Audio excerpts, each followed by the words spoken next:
House of Representatives open pre-budget debate as lawmakers push jobs, infrastructure and economic reform priorities. Squatters in Rupandehi and Dang protest evictions, demand resettlement and land ownership assurance from authorities. Nepal unanimously elected Vice President of the 79th World Health Assembly during the Geneva Summit session. U.S. President warns Iran clock is ticking as U.S. weighs military options over nuclear deal negotiations. China says it will push for deeper ties with Russia ahead of President Putin's upcoming visit to Beijing and high-level talks. And Sandeep Lamichhane sets world record for fastest 150 ODI wickets as Nepal registers victory against Scotland in ICC League 2 match. Good evening, I am April Singh Lama and this is NTV World Primetime News. We're coming to you live from Kathmandu at 1900 hours Nepal time. Elsewhere, it's 13:15 in London, 22:15 in Tokyo, and just after midnight in Sydney. The details now. The House of Representatives has begun discussions on the principles and priorities of the government's appropriation bill ahead of the national budget for the next fiscal year. The debate, considered a key pre-budget exercise, follows the presentation made earlier this month by Finance Minister Swarnim Wagle. Lawmakers from across the political spectrum used the session to press for infrastructure development, employment generation and economic reforms. Members of the Rashtriya Swatantra Party called for priority funding for the Siddhartha Highway linking Gandaki and Lumbini provinces, while lawmakers from the Nepali Congress urged stronger coordination between federal, provincial and local governments to avoid duplication and improve job creation. Meanwhile, representatives from the CP and UML criticized the proposal for failing to sufficiently address private sector growth and constitutional economic goals. Other lawmakers also pushed for greater support for agriculture, innovation and regional infrastructure projects. The Nepali Congress has reiterated that protecting Nepal's constitution remains its primary responsibility as internal discussions continue over possible amendments and government reforms. Addressing a Bagmati province-level party gathering today, Congress President Gagan Thapa said the party's key role is to ensure the constitution is not diverted from its intended path, warning that any attempt to move away from constitutional principles under political majority would be resisted. He added that the party would not remain silent if constitutional, legal or citizens' rights are undermined. In parallel, the Nepali Congress has also begun engaging in consultations with experts and Gen Z representatives on constitutional revision. At a discussion held at the party office in Sanepa Sunday, Thapa said any proposals reversing constitutional achievements would not be acceptable, while emphasizing reforms in governance and stronger provincial empowerment.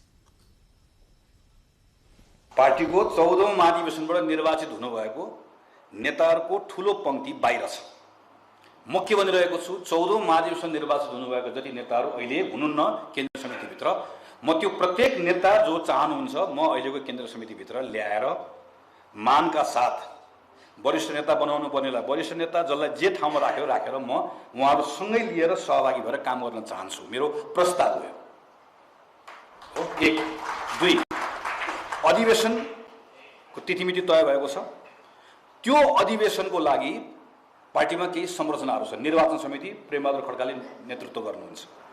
Prem Bahadur खड्काले नेतृत्व गर्नुभएको निर्वाचन समितिमा अरु को साथीहरू राख्दै गर्दाखेरि सबलाई फियर भयो भन्ने महसुस हुन्छ। आउनुस् बसौं। Constitutional expert Professor Dr. Krishna Khanal suggested reducing proportional representation seats, while Gen Z participants called for stronger local and provincial governance through targeted amendments. The process of refunding deposits to victims of troubled cooperatives under a relief initiative led by the Problematic Cooperative Management Committee has formally begun. In the first phase, depositors with balances of up to 10,000 Nepali rupees will receive their money back, with priority given to small savers affected by institutions such as Siva Sankar Cooperative and Kantipur Cooperative. Officials say the process will be carried out in stages, gradually expanding to other depositors based on defined limits and available resources. The committee has also stated that all affected savers will receive at least partial repayments over time. Authorities have begun collecting necessary documents from claimants and have urged depositors to contact the office with required paperwork. A revised service schedule has also been introduced to manage crowds and streamline operations. Meanwhile, the committee has warned of stricter loan recovery measures, including monitoring of borrowers, guarantors and managers, along with possible account freezes and service restrictions for non-compliance. Now, in other news, tension has escalated in Nepal's western city of Butwal after authorities began using heavy machinery to clear several settlements as part of an eviction drive. Landless squatters and informal settlers have taken to the streets, protesting what they describe as forced demolitions without any alternative housing arrangements. Demonstrators argued that the removals are being carried out abruptly, deepening their uncertainty over shelter and security. The situation comes amid a wider land ownership crisis in Rupandehi district, where an estimated 79,000 families are still waiting for official land ownership certificates.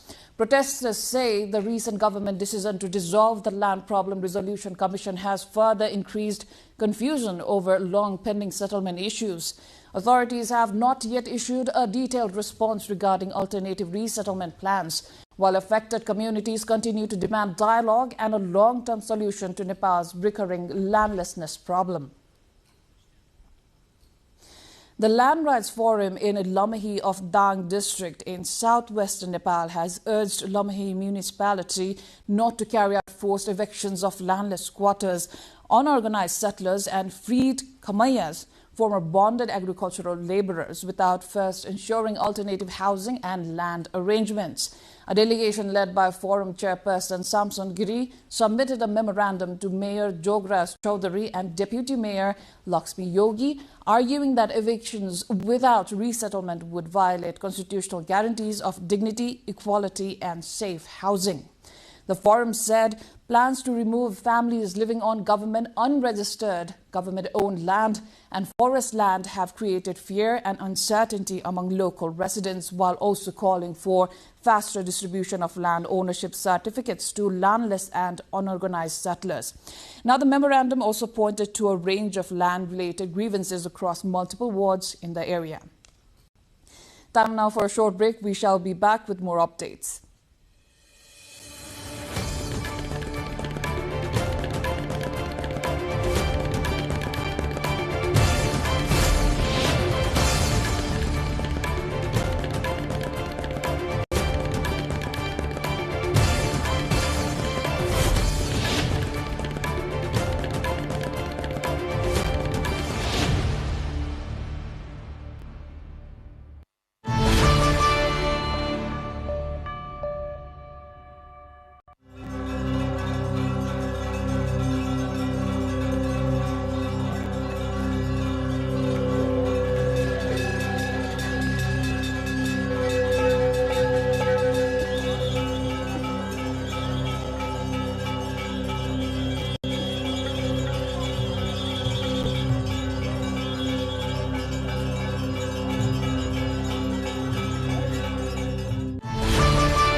You're watching Primetime News on NTV World. Welcome back.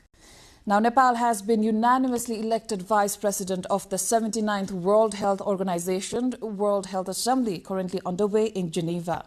According to Nepal's Ministry of Health and Population, the election took place during the opening session of the assembly at the Palais des Nations. Health Minister Nisha Mehta is also scheduled to address the global gathering later today.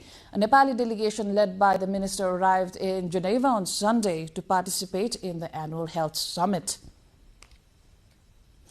Meanwhile, global health leaders have gathered in Geneva for the annual World Health Organization World Health Assembly amid rising concerns over emerging disease outbreaks and uncertainty surrounding international health cooperation.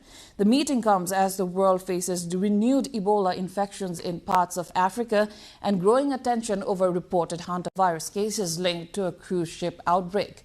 While those issues are not formally listed on the Assembly agenda, they are expected to shape many of the discussions taking place this week.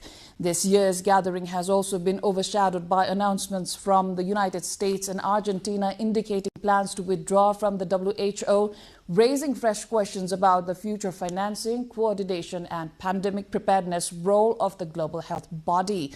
The Assembly will continue through Saturday.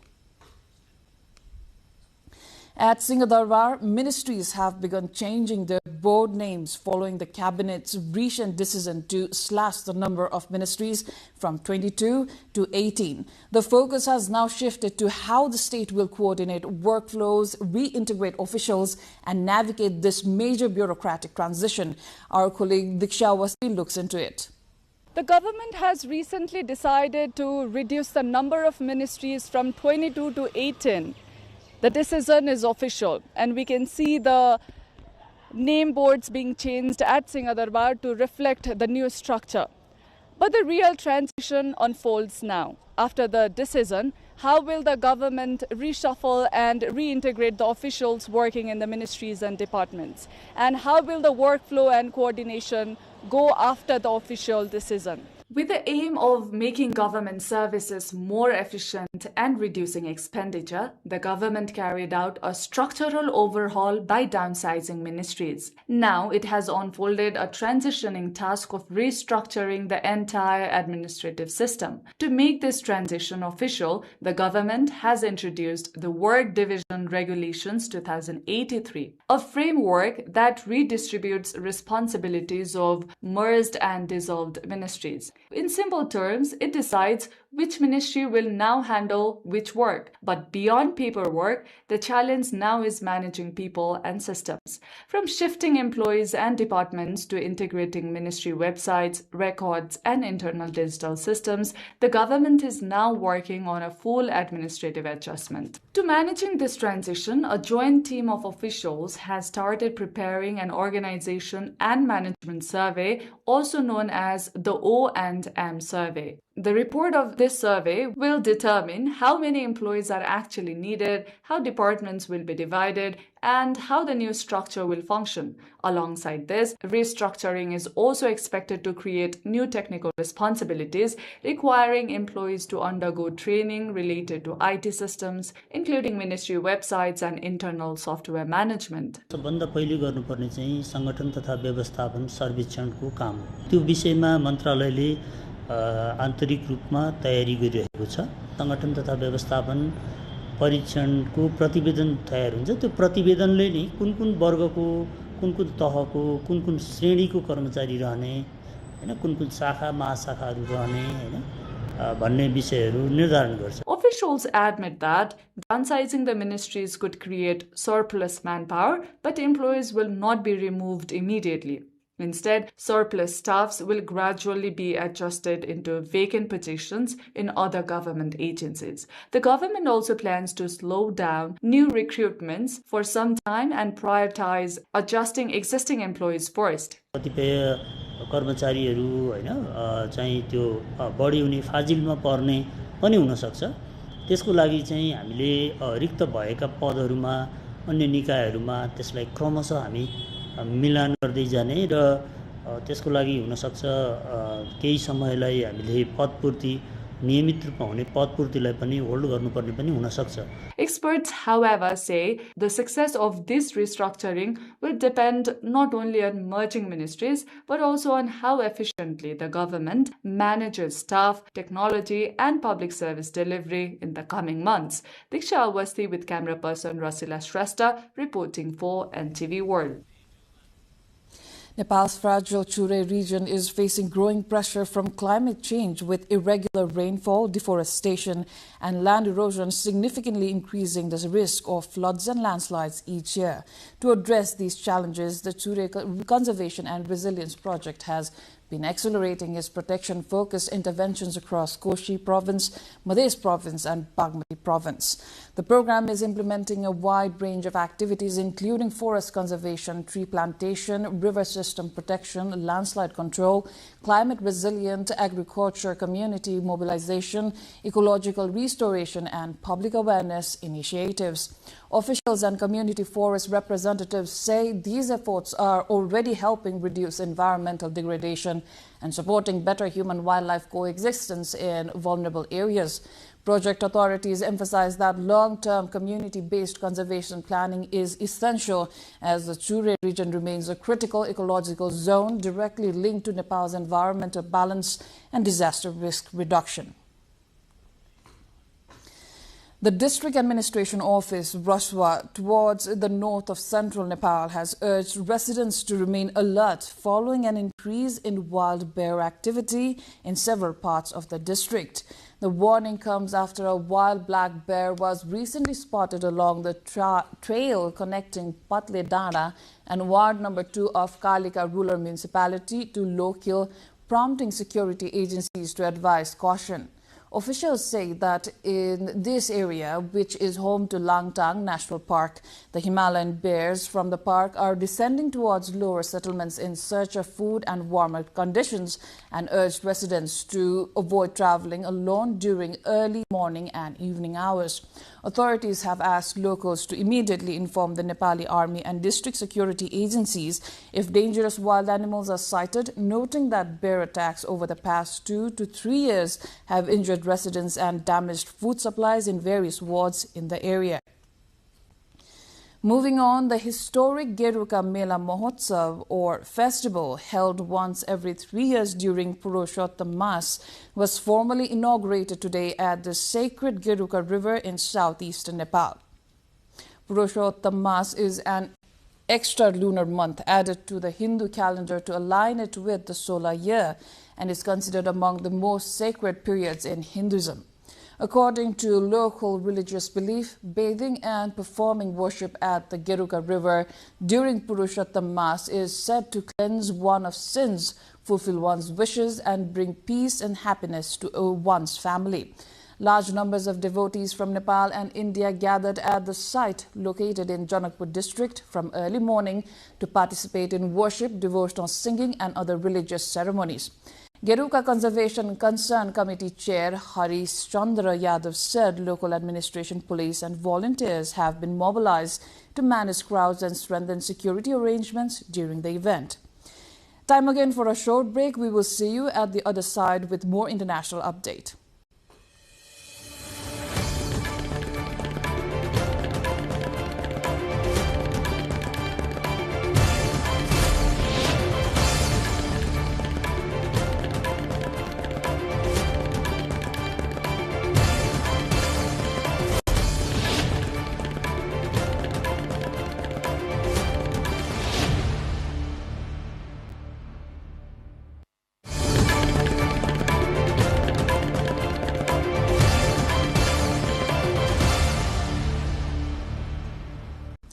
U.S. President Donald Trump has warned that the clock is ticking for Iran, threatening again that the country would be left with nothing if its leadership failed to act quickly. Trump stated on Truth Social that Iran should act quickly and urging them to move fast.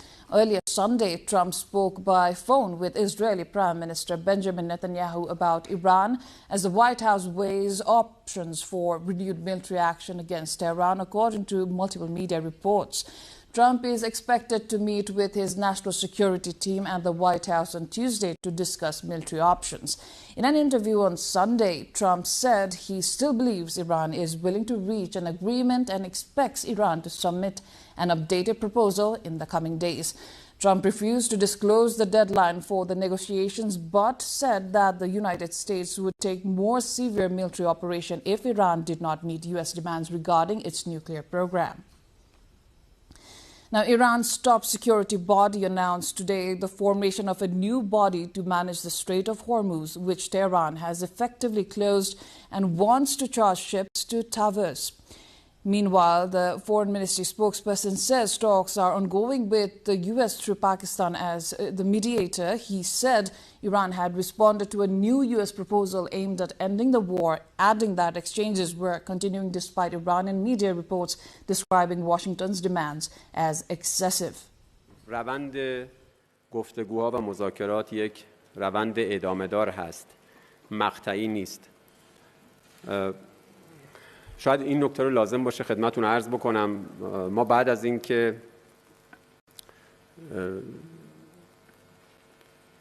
طرح 14 بندی رو دادیم، طرف آمریکایی ملاحظاتش رو مطرح کرد، متقابلا ما ملاحظاتمون رو مطرح کردیم هفته گذشته. علیرغم اینکه طرف‌های آمریکایی به صورت علنی اعلام کردن این طرح مردود هست، ما از طرف میانجی پاکستانی مجموعه نکات و ملاحظات اصلاحی از نظر اونها دریافت کردیم. Meanwhile, oil prices jumped while world shares mostly retreated today in Asia after U.S. President Donald Trump warned Iran the clock is ticking as talks to begin the war to an end have stalled. The global benchmark Brent crude was 1.7% higher at $111.13 US, while U.S. traded oil was up by 2.1% at $107.62 US. Energy markets have been on a wild ride after Iran effectively closed the key Strait of Hormuz waterway in retaliation for U.S. and Israeli strikes on the country, which started on 28th of February. U.S. futures fell and markets in Japan and South Korea pulled back from their records. In early European trading, Britain's FTSE 100 caged up 0.1% to 10,205.31. Beijing says it will push for deeper China-Russia relations during President Vladimir Putin's upcoming visit to the country. Putin is set to travel to China on May 19 for a two-day visit.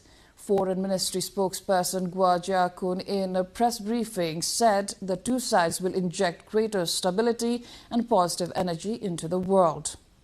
这将是普京总统第25次到访中国。 访问期间，两国元首将就双边关系、各领域合作以及共同关心的国际地区问题交换意见。近年来，在习近平主席和普京总统战略引领下，中俄新时代全面战略协作伙伴关系健康、稳定、深入发展，各领域合作不断拓展，为两国和两国人民带来实实在在的利益，也为维护全球战略稳定和国际公平正义做出重要贡献。 We'll take a short breather here. Stay tuned.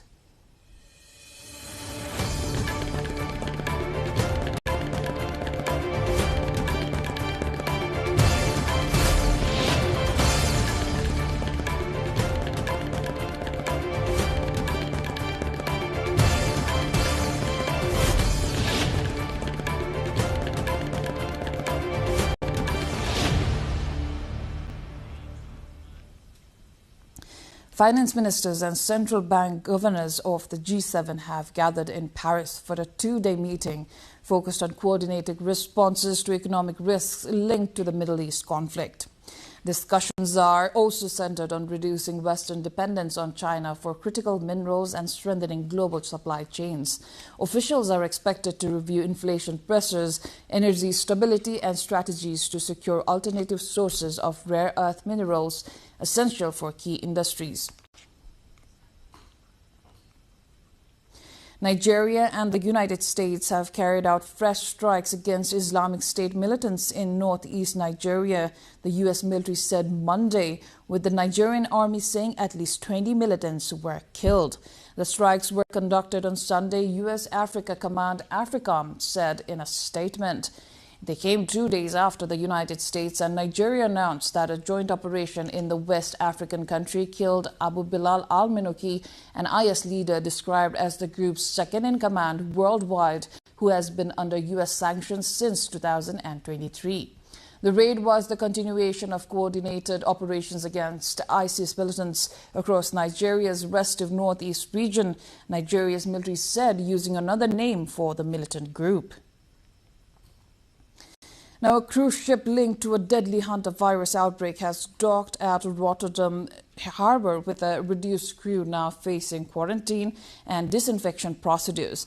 The vessel, operated by Oceanwide Expeditions, came into port after 3 passengers died from the rare virus, which has no specific vaccine or treatment.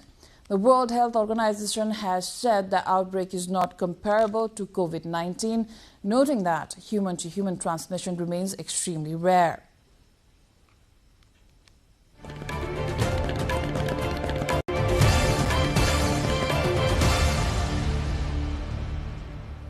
Time for the sports update.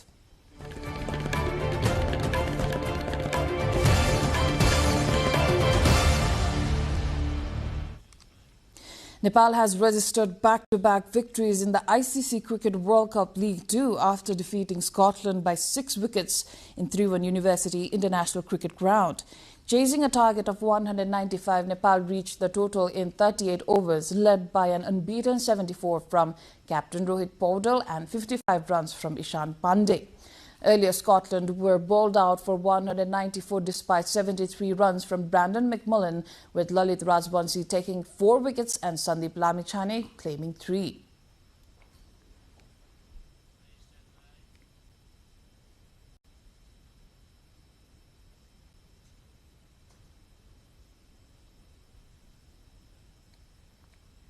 Nepal's leg spinner and former captain Sandeep Lamichhane has set a new world record in one-day international cricket by becoming the fastest bowler to reach 150 wickets. The milestone came during Nepal's ICC World Cup League 2 match against Scotland at the Tribhuvan University International Cricket Ground, where he took 3 wickets. With this achievement, Lamichhane surpassed Australia's Mitchell Starc, reaching 150 wickets in just 73 matches compared to Starc's previous record of 77 matches for 100 wickets.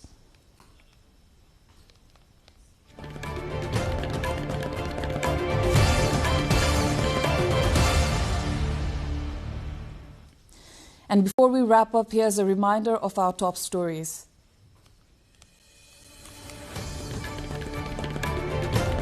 House of Representatives opened pre-budget debate as lawmakers push jobs, infrastructure and economic reform priorities. Squatters in Rupandehi and Dang protest evictions, demand resettlement and land ownership assurance from authorities. Nepal unanimously elected Vice President of the 79th World Health Assembly during Geneva Summit session. U.S. President warns Iran clock is ticking as U.S. weighs military options over nuclear deal negotiations. China says it will push for deeper ties with Russia ahead of President Putin's upcoming visit to Beijing and high-level talks. And Sandeep Lamichhane sets world record for fastest 150 ODI wickets as Nepal registers victory against Scotland in ICC League 2 match.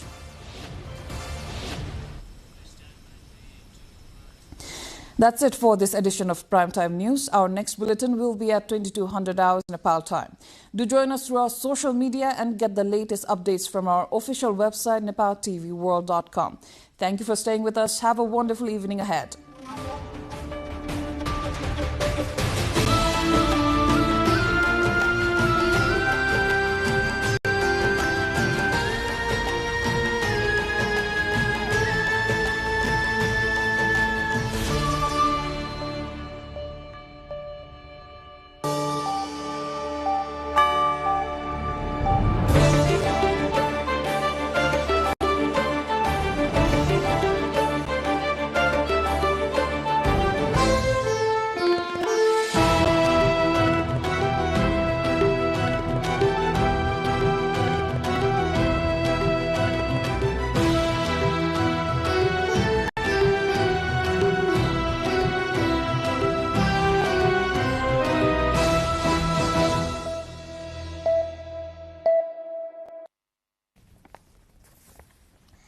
Welcome to the studios of NTV World in Kathmandu, Public Service Broadcasting PSB Nepal's new initiative to make Nepal more visible and audible to the global audience.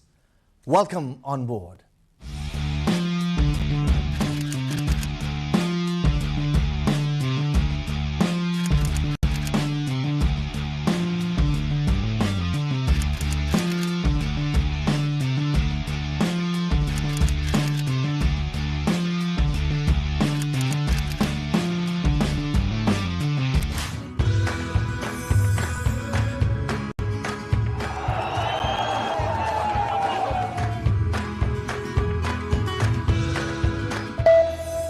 This is NTV World.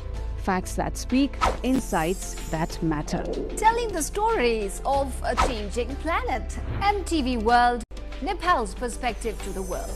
Exploring the heartbeat of Nepali creativity. This is NTV World. The power of story shaped by technology. NTV World. Unearthing Nepal's hidden heritage. Discovering the timeless Nepal. Telling stories that endure across centuries.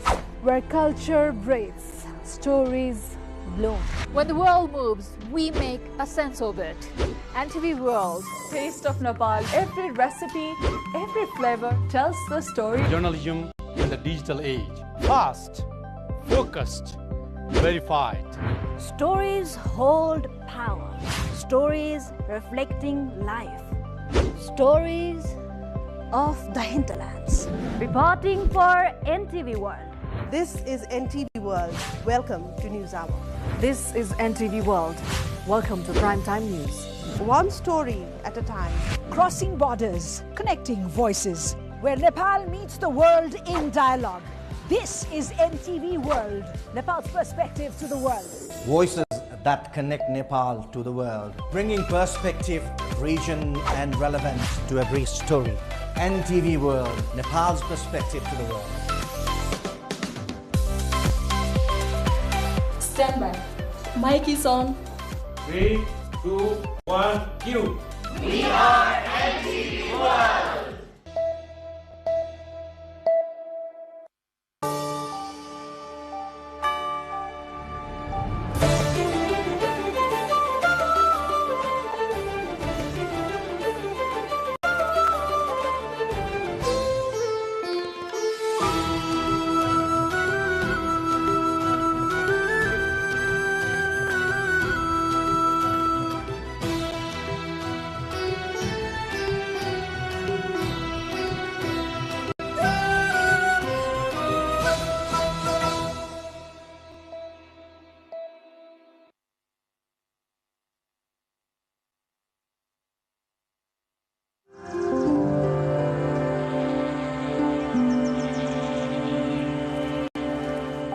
Welcome to the new episode of The Hinterlands on NTV World. This weekly show brings together stories from the hinterlands of Nepal, takes you beyond the cities and highways into the heart of Nepal's rural landscapes. I am Rosina Rai and we will be leading you into this journey every week. We begin in Bajura district, home to the stunning Badi Malika temple, increasingly known as the Switzerland of Nepal. Situated at an altitude of nearly 4,200 meters, Badi Malika is renowned for its vast green meadows, vibrant alpine flowers, and breathtaking views of the Api and the Saipal Himalayan ranges. The number of tourists and pilgrims visiting the famous religious destination has nearly doubled in recent times, with locals attributing the rise to increased publicity and improved exposure of the region. Diksha Awasthi brings us this report. 4,200 meters above sea level, Badi Malika in Bajura has recently emerged as one of far western Nepal's major religious and tourism destinations. The area gained wider attention after Prime Minister Balendra Shah compared Badi Malika to Switzerland during a public address. Since then, local guides and residents report a significant rise in visitor numbers. Local guide Norbahadur Raul says that where only a few travelers once visited, hundreds of pilgrims and tourists are now arriving almost every day. Badi Malika is known for its natural beauty, spiritual significance, and rich mythology. Major attractions include the scenic Triveni area, the 22 patans, colorful alpine flower fields, Vishnupani and Dharmadwar. Local legends linked to farming areas and religious history continue to attract visitors. The region is also home to rare wildlife such as the Himalayan monal, musk deer and daffy. Tourists are especially drawn to the breathtaking Himalayan views from the top of Badi Malika. On clear days, peaks such as Api and Saipal are clearly visible. Despite growing popularity, the region still lacks basic infrastructure. poor trekking routes, limited drinking water, lack of toilets and shelters, and missing signboards continue to make travel difficult. Safety concerns also remain, with 2 deaths reported last year during the return journey from the pilgrimage route. Locals are urging the government to improve infrastructure and ensure safer travel. Now to central Nepal, where an electric ropeway built over the Trisuli River, linking villages of Gorkha district and Dhading to the Prithvi Highway, has remained defunct for years. Its closure has made daily life increasingly difficult for local residents, affecting transportation and access to markets. Farmers are now compelled to manually carry vegetables and other agricultural products for hours, a task that once took less time through the operation of ropeway.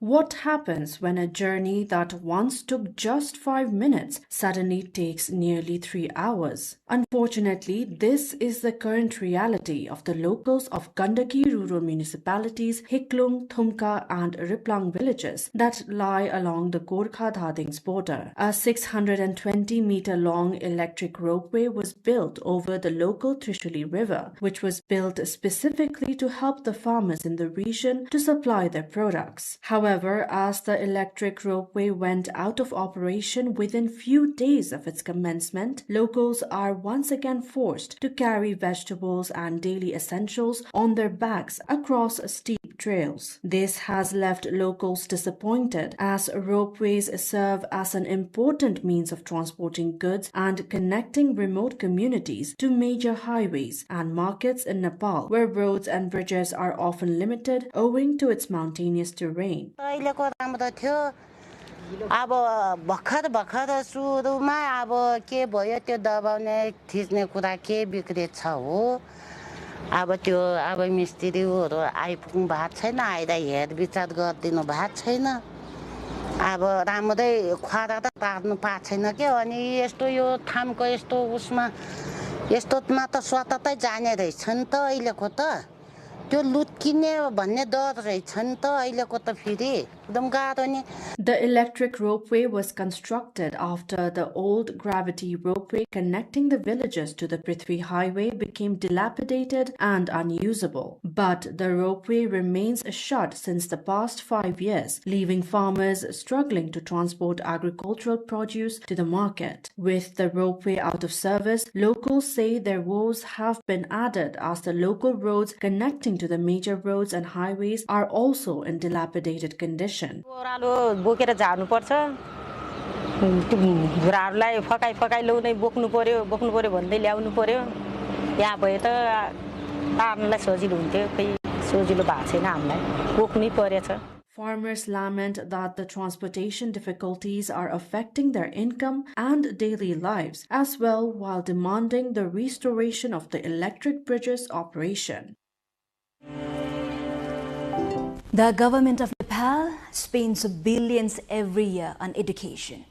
Yet the condition of community schools across the country continues to raise serious concerns.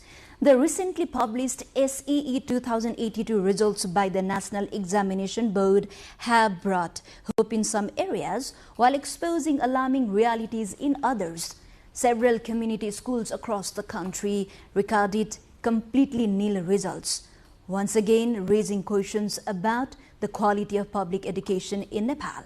A huge gap can be seen between urban and remote areas in Nepal's latest secondary education examination or SEE results, especially in the community schools. While the pass rate is accessible and resource-rich areas like Kathmandu metropolitan city reached 76.75%, several community schools across the country recorded completely nil results, with not a single student passing the examinations. The SEE is the national examination taken by grade 10 students and is widely regarded as a gateway to higher secondary education. But the 2026 SEE results have once again reflected the fragile state of Nepal's public education system. Every year, the government allocates one of the largest portions of the national budget budget to education. In the current fiscal year alone, billions of rupees was allocated to the education sector. Despite this massive investment, the returns remain disappointing. Out of the 430,667 students who appeared in the examination this year, only 65.98% passed. In other words, nearly 34% of students were placed in the non-graded category. Locals say such a vast gap under the same curriculum and examination system raises serious questions about school management, teaching quality, and accountability.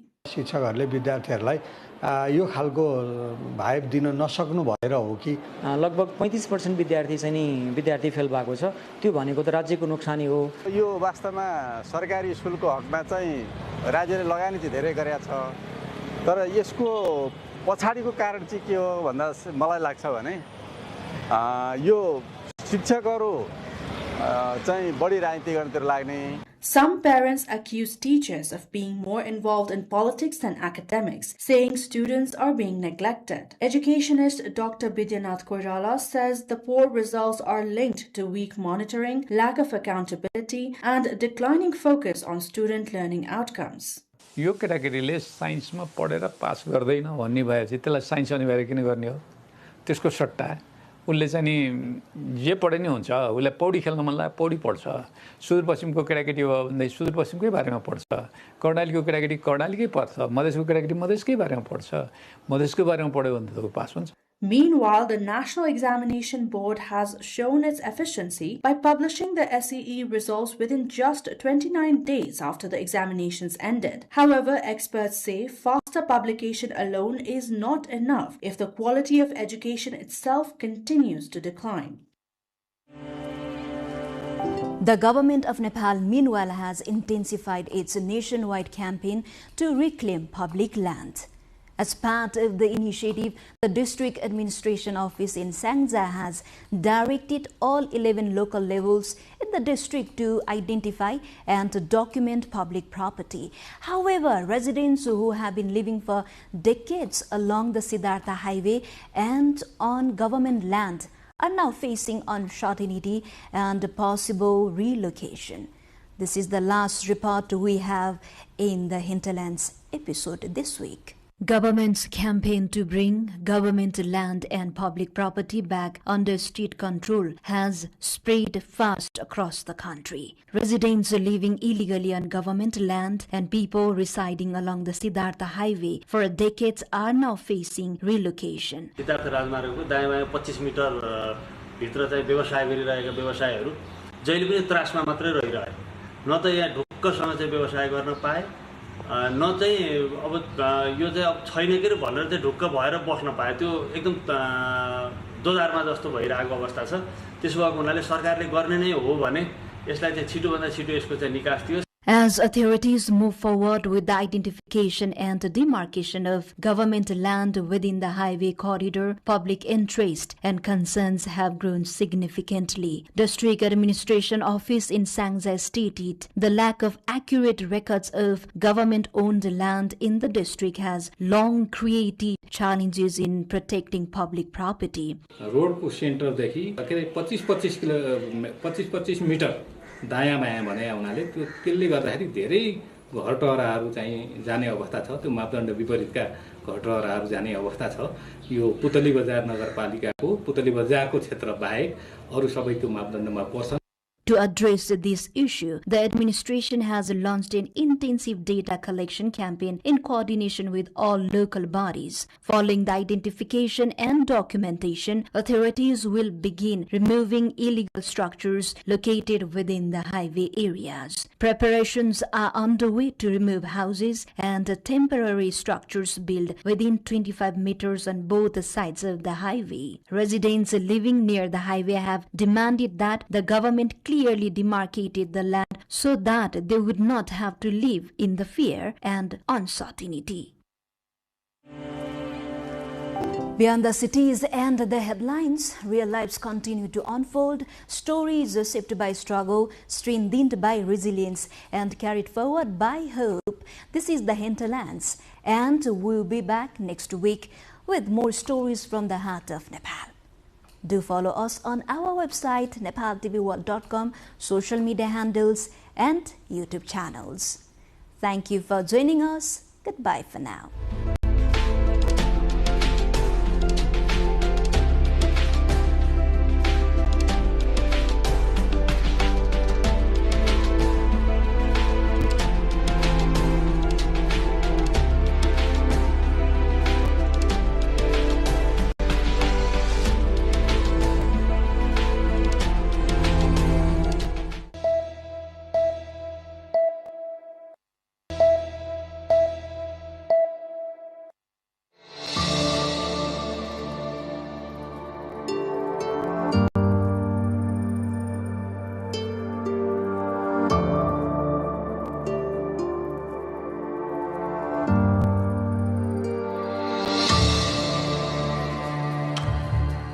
The gorgeous temple of Changu Narayan holds greater significance among the 4 Narayan temples located in different cardinal points of Kathmandu Valley.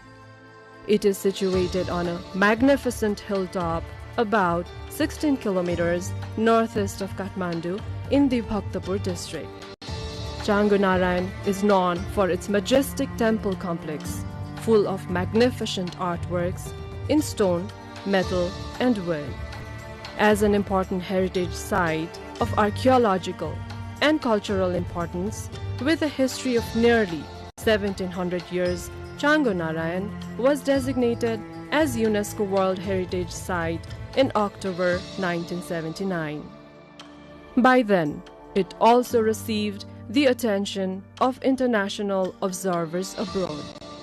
One of the first substantial epigraphic evidences of Nepalese history was found in the temple premises consecrated by Lichavi King Mandev, dating back to 464 AD. It shows that Changu Narayan was already developed as an important sacred place long before his time. There are various myths and legends regarding the origin of Changu Narayan. As detailed in the Vansavalis, Changu had already been established as a sacred site around 3rd century AD.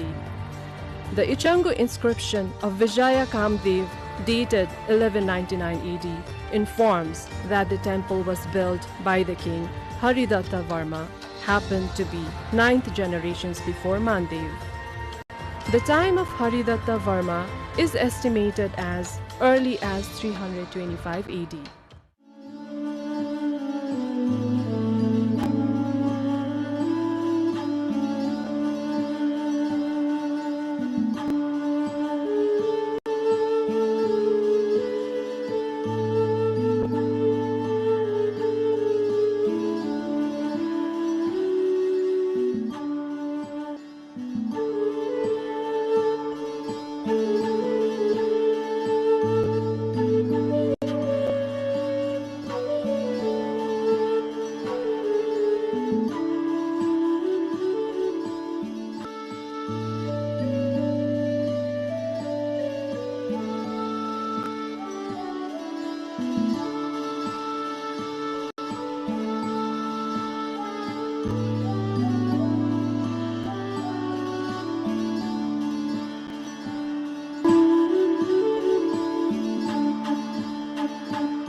During Lichavi period, Changu Narayan was also known as Dola Shikhar, which refers to a mount or hill in the shape of Doli. Gopal Raj Vansavali and the Changu inscription also mention it as Changu, a Newari word that refers to swing-like hill.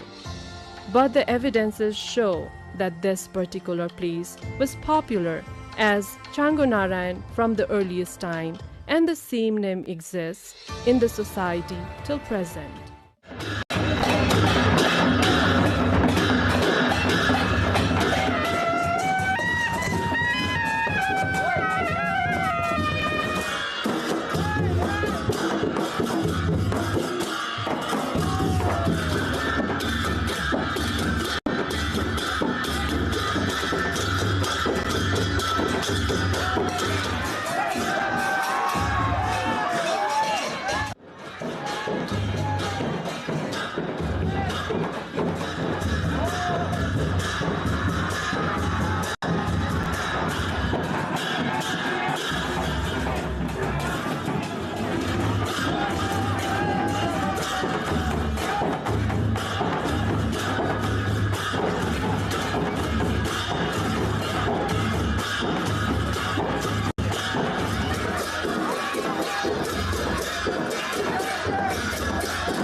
This two-storied temple is of basic Nepalese design with possible emphasis given to masterful ornamentation.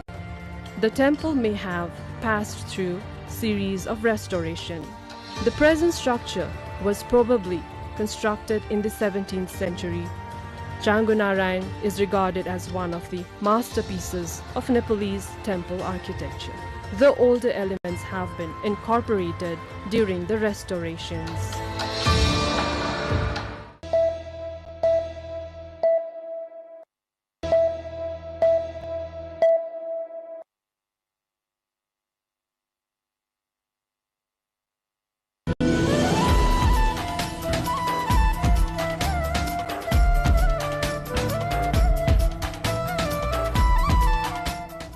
Pokhara is undoubtedly #1 destination for tourists in Nepal. The valley, blessed with natural beauty, attracts domestic and foreign tourists alike. You must have already visited Pokhara. If you haven't or planning another trip, then these are some of the must-go places in Pokhara. The first attraction in Pokhara is the Feva Lake.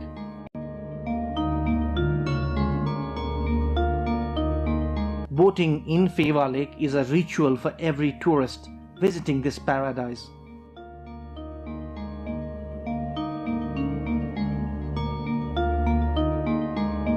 The Tal Barahi temple at the center of the lake adds to the beauty of the place. A round-trip boat ride in Feva Lake to and from the temple is a feature of both the lake as well as the temple.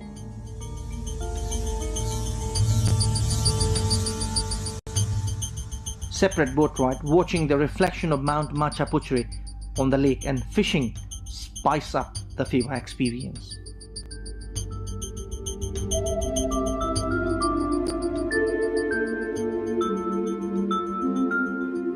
The lakeside along the banks of the Feva Lake is a popular tourist hub.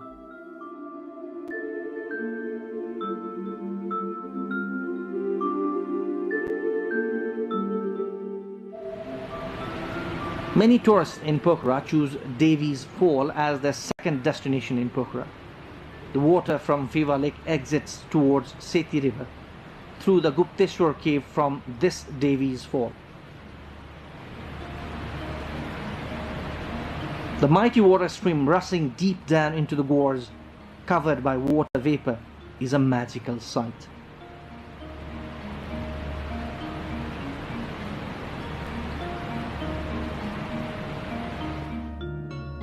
Pokhara is known as the city of lakes and caves. Many of the lakes and caves have religious importance. This is Gupteshwar cave at Chorepatan area. Inside the cave, the idol of Lord Shiva is a well-known pilgrimage. Further inside the cave, one can see the Devi's Fall. Mahendra Cave is another famous place in Pokhara, and nearby is another well-known Chamere cave. Both the caves can be visited together.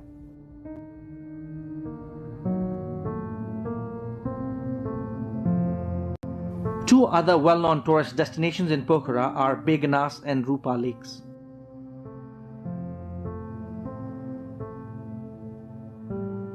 Fresh fish of Begnas lake is a sought-after delicacy.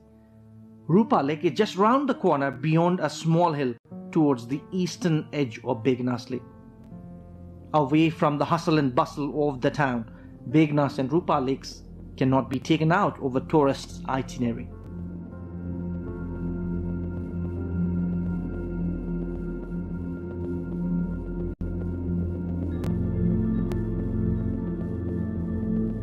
This is the famous white monastery on top of the hill above Feva Lake. This is also a popular destination for domestic as well as foreign tourists. The top-angle bird's-eye view of Pokhara city from the monastery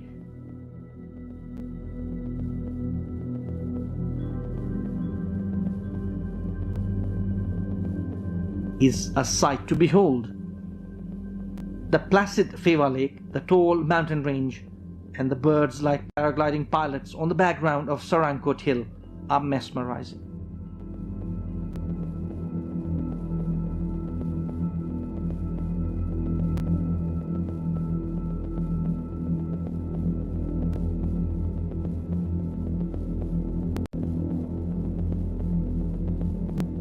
The Bindabasini temple in Pokhara is a famous shrine in Nepal.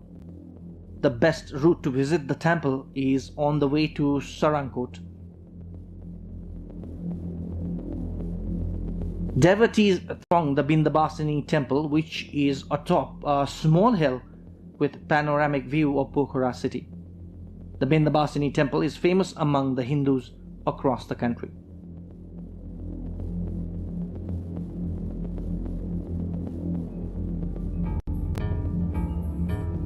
Sarankot is a hill station on top of a hill on the northwestern side of Pokhara.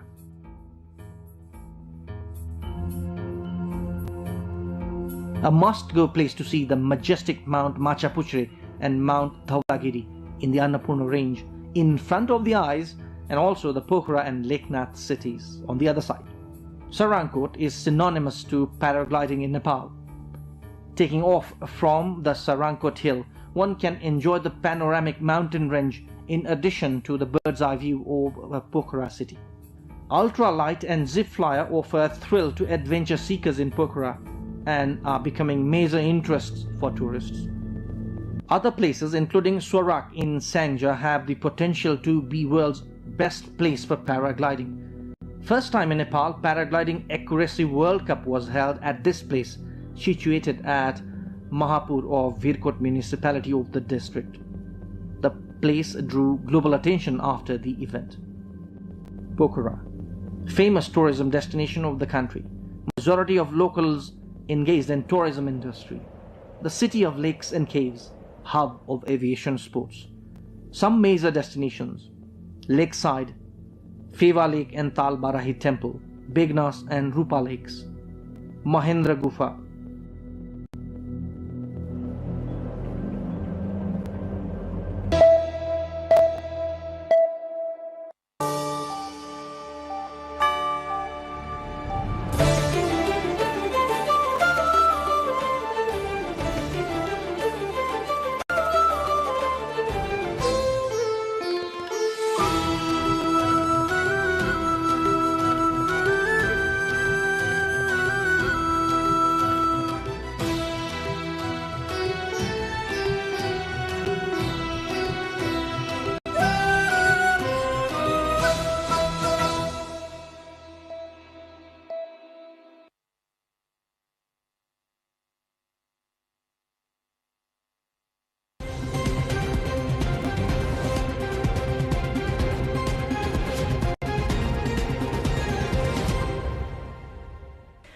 Welcome to Insight. For decades, we have treated the economy and the environment as opposing forces.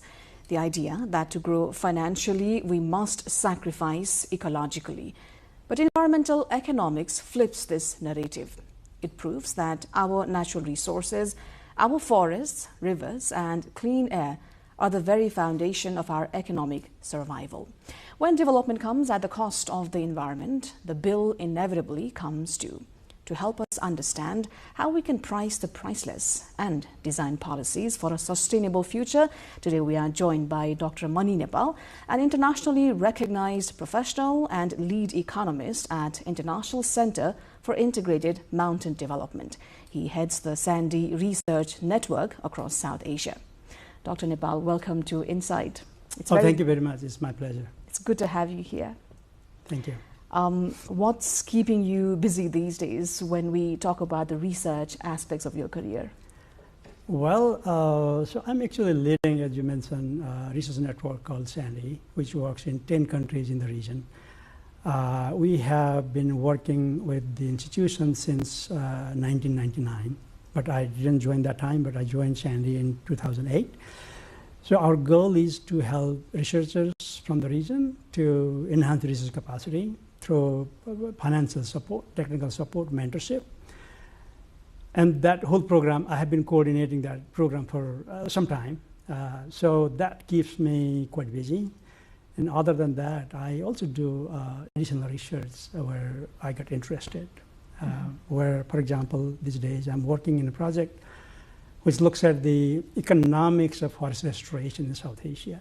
That project is implemented in 4 countries, Bangladesh, Nepal, Pakistan, and Sri Lanka, where government have been spending a lot of money for conserving forests for a long time. And that's good for mitigating climate. But what is there for the common people who are living around the forest? Is there a benefit to the people who are helping conserve the forest? Mm-hmm. So that's the research that I've been currently focusing on. There are many, but that's one of the examples. Mm-hmm. Let's start with the foundational idea. When we talk about economics and environment, we often treat it as 2 different themes, but they are fated to go along. Yeah, so basically, there has been, very recently, there was a global review on economics of biodiversity. And Professor Partha Dasgupta, who was the leader of that review, the review is also called Dasgupta Review, he came up with the phrase, it's called humanity is embedded in nature. That means development and environment, they are interlinked. You cannot separate them out. So it's a matter of choice, it's a matter of incentive, and it's a matter of like a way, like in priorities, where you want to develop, where you want to conserve. But it's not the either situations. You can do a development, but development can be like, environmental friendly. So there are a lot of examples where you can still make it like, cleaner, greener development. But, sometimes we don't understand these interlinkages and interpret it as like there is always trade-off between development and environment, which is not the case all the time. Mm-hmm. In your observations so far, have you seen any example as such where development has come at a heavy cost for the community? Well, so for example, like, whenever I have time, I often go out for trekking. Right? Nepal is famous for its mountain peaks, and people come from around the world for trekking, and Nepalese are also now, going for trekking. When you go to the trekking routes, some of those traditional trekking routes are now destroyed because of this, the roads that are built in the villages. It's not that roads should not be built in the villages, right? That's actually the rights of the villagers to have the transportation facilities. But it can be planned in such a way that you can preserve the traditional routes, like hiking routes, trekking routes, and you can also build roads without affecting, considering each other as a complementary, not as a substitute. So that's why we are not actually putting a lot of thinking in how to actually do that, strike a balance between environment and the development. Mm-hmm. How tricky do you think the balance is? What would you suggest policymakers do, or what are they not doing right? So basically, when you do implement any kind of program for development, there should be enough information. And actually, we need in other countries they call it research. So you need a lot of research, evidence. If you do a project A, what are the environmental consequences? What happens to the taking route A versus taking route B when you construct a road there? Are there enough protections or the safeguards for those routes? So if you can plan that way, it can be managed very well. But those things, if you look at in our rural areas, roads are good, right? So ultimately, it gives access to markets and mobility, and you can bring your products from rural areas to the cities, which is good. But the way it is done is not that I would say consistent. It should be done differently. You wonderfully mentioned about research and data, but before going into that, how effective do you think are tools in Nepal, such as the EIA? Well, there are so there is some policies and rules that whenever you want to implement any development programs, you need to do the EIA, the environmental impact assessment, and sometimes those evaluations are controversial, and the controversy comes when there is those things are not done properly, which basically boils down to the capacity, human capacity, the human capital, whether we have the right human capital to conduct those kind of assessments. Do we have the right information? So those are the critical things. You need to have three things, right? You need to have the right environment, meaning the environment not in the sense of overall environment, but the research environment. And you should have the research capacity and also the resources to do that, plus the relevant data. So if you can put all those together, those things can be done very well, and then those controversies can be actually reduced. But we don't have much of those things in our country, unfortunately. And why do you think the constraint is as such? Well, for research, so it's let's look back to our education system, because it depends on the country's education system. When I was a student, I did my master's from Tribhuvan University and my bachelor's at Tribhuvan University, and I was the top in the class, in countrywide.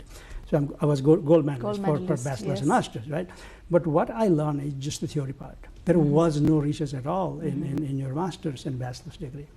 Even the professors who taught us, if you look at the the website where everybody can see what the professors are doing, right, in terms of research. If you look at the professor who taught us that time, and by that time the research was not the thing of the day. Nobody thought about doing research.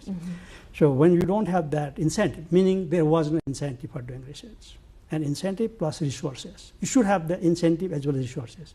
Incentive only doesn't matter. You should have the resources also, and the capacity, right? Those three things are very fundamental. You have to have the capacity, the resources, and the incentive. If you can combine those three things, the research can be done.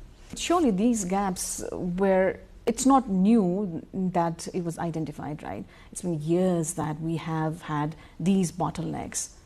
Yeah. Why do you think we have not been able to mend the gap? So basically, for doing research, in many countries, they actually have the funding agency. Sometimes they call it, in some countries they call it National Science Foundation. So what they do is government actually gives the funding for that National Science Foundation to administer research. And people can actually apply in competitive basis. Whoever gets selected, they do research. So that's why there is enough supply of research in the country, and you can use whenever you need it. But in our case, there is not that agency who actually administers research based on local funding, like government funding. Very recently, there are some fund available at the UGC, which gives funding to the people, faculty working in the universities. But research can be done outside universities also. And the people who are outside university, they don't have actually resources to do research, funding for resources. So, for example, in our case, we generate funding by applying in the global, in a competition. But we don't have the domestic resources. And the research sometimes, what we do, may not exactly meet the need of the domestic need, because the research was done based on the global call. The global issues may be different from the local issue. So if you want to address local issues, there should be enough funding, research funding, to actually do research on different things that fund can actually support. So we don't have that. Do you think we will ever have that? Oh, that's a very good question, and I don't know. So I've been actually, whenever I get forum in advising, giving suggestion to the government, especially during this budget time, I actually put that proposal a few times. And sometimes you can see there will be some funding for research or the innovation, those kind of things. But the problem is implementation. So when it comes to implementation, we are very, very, very poor in terms of implementation. Even if you have the policy and program, when it comes to implementation, we're always behind. So that's the the main challenge, the main bottleneck that we are facing, actually. And what would you say are the reasons that we are not being able to implement the wonderful policies and programs that we bring forth? Well, sometimes policies and programs are designed in, using different informations and ideas, and sometimes those policies and programs may be away from the reality. Whether you can implement that policy is one thing, and whether that policy will be effective to address whatever issue that you want to address. To understand that, we need again the evidence, and the evidence comes from the research. So, being a researcher, I have been in the research area for a long time, so I cannot emphasize more how important it is for having a good research foundations and funding and the environment in the country if you want to make progress. Even making any good policies, you need to test whether that policy is implementable and whether it is effective to address, like a piloting of any things, right? So before implementing nationwide, based on your gut feeling, it's always a good idea to implement in a certain area, certain districts or certain province, and see how it goes. And if that goes well, you do research and find out if it is effective.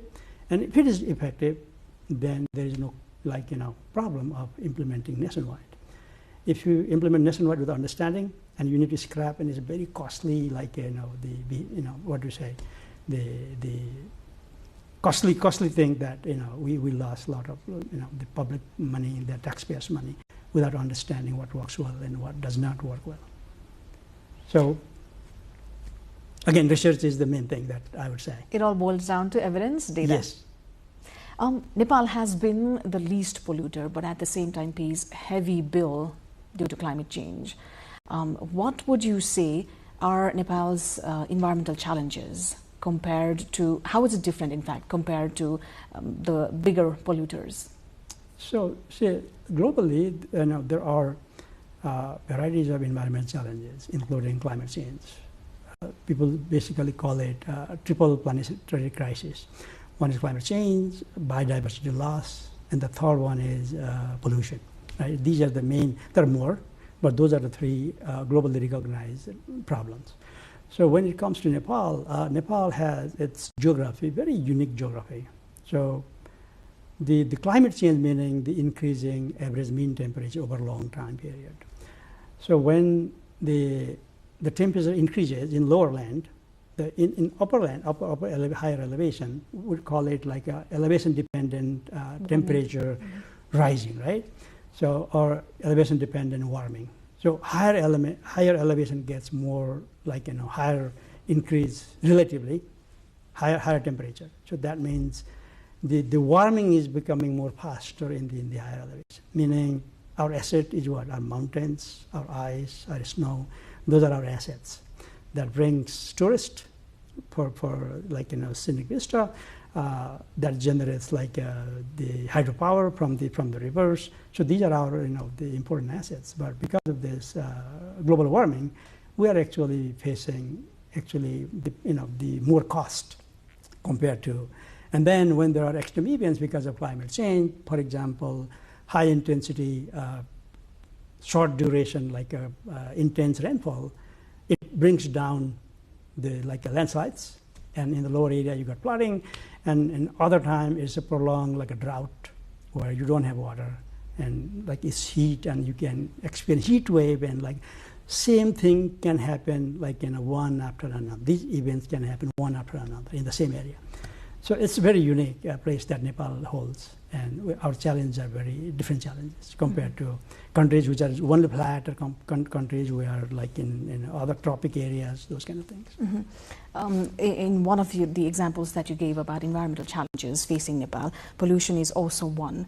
Our cities are suffocating due to pollution, and also solid waste management, which is fragmented. Is the government's unified green tax policy and the right economic lever to solve our urban degradation? Well, so in principle, the tax is like incentive for behaving well. So in economics, we call it polluters pay principle. If you're polluting, you need to pay the price, right? But the green tax, for example, in fuel tax, so we have environmental tax in the petrol or diesel, whatever we consume. But that money, whatever collected, is not used for actually addressing those issues, right? And sometimes the fuel that people use may be very essential thing. It's not like driving and having a car or motorbike is not a luxury anymore. It's essential for urban living. It's a part of your life, daily life. So I'm not sure whether like just increasing price will solve that issue, but pollution is not just local issue. It's a transboundary issue. There are other sources of pollution. Vehicular movement is one, where you use the fossil fuel for driving. There are other sources like forest fire, burning agricultural residues, waste burning, and other things, right? So these things, basically, if you burn things in somewhere, in some district or in even neighboring country, it comes to us. It has a transboundary nature. It doesn't need any visa to come to Nepal if there's pollution in India. It wouldn't bring it here. So it's a transboundary. It needs a coordinated effort to address it. So it's not like Nepal only can address these these transboundary issues. But there are local pollution also which we can actually address. And if implemented well, the tax policy actually works. But if it is like blanket policy, sometimes it may not work. So it all depends, actually. That's the right answer. In economics, we always say, if you have questions to me, I always say it depends how you actually implement. If it is implemented well, it works. Otherwise, just having policy, many times it doesn't work. It's not adequate enough. Yes, not implemented well, for example. So I'll give you an example. So we have, time and again banned these single-use plastic bags. Many times. If you look at our budget bhasan and other things, you'll see we'll ban like single-use plastics below 40 micron, what they call it, micron, many times. But if you go outside and go to grocery, what do you see? If you buy anything, you're given a plastic bag, right? And if you buy a little bit more, what they say, oh, ma'am, this is a little bit heavy, can I give another one? You get one free, extra. And you also gladly, or we gladly take it. Why is that? For example, let's say the plastic bag is priced 5 rupees for 5 kg and 10 rupees for 10 kg. And you are buying like a 10 kg in a worth. And if you want to, the person gives, do you need another bag? What do you think? You might say, oh, 10 rupees is not in a significant amount. Okay, I can carry and I can put in my car, I can put my bike, or I have another bag. So people actually change their behavior when there is incentive, right incentive. So we need the right incentive, right? Incentive works, but it should be the right incentive. So if you charge like a price to plastic bags, from tomorrow people stop, or at least reduce their use, and they start bringing their cloth bags or other replacement. But the condition that there should be enough substitutes. Same thing happens with the plastic cups and plates and these, what do you call it, spoons, those we use for parties and those things. And now there are substitutes coming. And if you can put a little bit more like a tax or the price for plastics and give subsidy to those decomposable items, like the plates from the leaves or the what do you call it, coconut leaves, and then other like a shal leaves you can find in the market. Those are decomposable. right? You use it and then you can throw it, it decomposes, converts into like a compost or anything. The plastic is a problem. Why is it a problem? Because when you throw it, it goes to the environment. Number one, it clogs the drain. And during summer, we get the waterlogging in our cities. That's one of the main reasons why you get waterlogging. And when it goes to the soil, what happens? It breaks into smaller particles. It does not decompose, but breaks down. And that is called microplastics. And microplastic is now global. Even if this water now we are planning to drink here, it has microplastic if you test it. Because there is nowhere in the world you don't have microplastics. When you breathe air, it has microplastic. When you drink food, drink water, microplastic. Eat food, microplastic. It's a pandemic. So these are like, the challenge. And how to address this plastic pollution is one of the challenging issues that we are also facing. Because it's everywhere. Mm-hmm. Even newborn people, like babies in people's home, they also have microplastics. Mm-hmm. You wonderfully touched upon the behavioral aspect that people can change perhaps to make a difference. What would you say would be some practical changes that the government can bring into policy right away that people can do? Let's say you already talk about the waste, right? Let's come back to the waste management in our cities. So when you go outside, either we throw it in the open space or collect and dump in the dumping site. We don't have sanitary landfill sites. We always say what? Dumping site, right? We don't say landfill site. We don't have it. Even if we have it, we are not managing well, if there is any. So the problem is we don't have enough incentive for people to actually manage the waste properly. The management actually comes from the source. At source, if you can segregate waste very well, and you can take out the material that you can recycle or reuse, like some plastics are recyclable. Items like the papers and other things that you can always reuse or recycle, and organic material you can compost for fertilizer, and whatever is not used for anything, that will be very, very little, like 15-20% of the total waste is that kind, and you can take it to the landfill site. So what happens, instead of putting 100% there, if you just put like a 20% there, the length of the what do you call it, longevity of the landfill site increases by 5-fold. Instead of 20 years, it lasts for 100 years, right? So that's the resource saving. Also, but you need to design incentive. You cannot just request people, oh, please segregate, right? That doesn't work. Exactly. So you need to design incentive. I'll give you an example. For example, let's say in my area, they charge 500 rupees per month for collecting waste. And I basically segregate all the organic waste and we compost it for using in our the kitchen garden. And we have very little thing to give. And my neighbor, they give everything there. And both are charged 500, right? If you want to bring incentive there, so what would be possible way is the charge for people who are segregating and using the organic to composting in their own, the fee should be very less, like 100 versus 500. If you design that way, what my neighbor will do, oh, my neighbor is just paying 100 rupees, why I'm paying 500? Okay, let me do the segregation and the composting. It actually helps to motivate the behavior, change the behavior of the people. But incentives should be the right incentive. See, polluters pay, like 500 is polluter pay, you are polluting 500, but that's not the right instrument. You need to have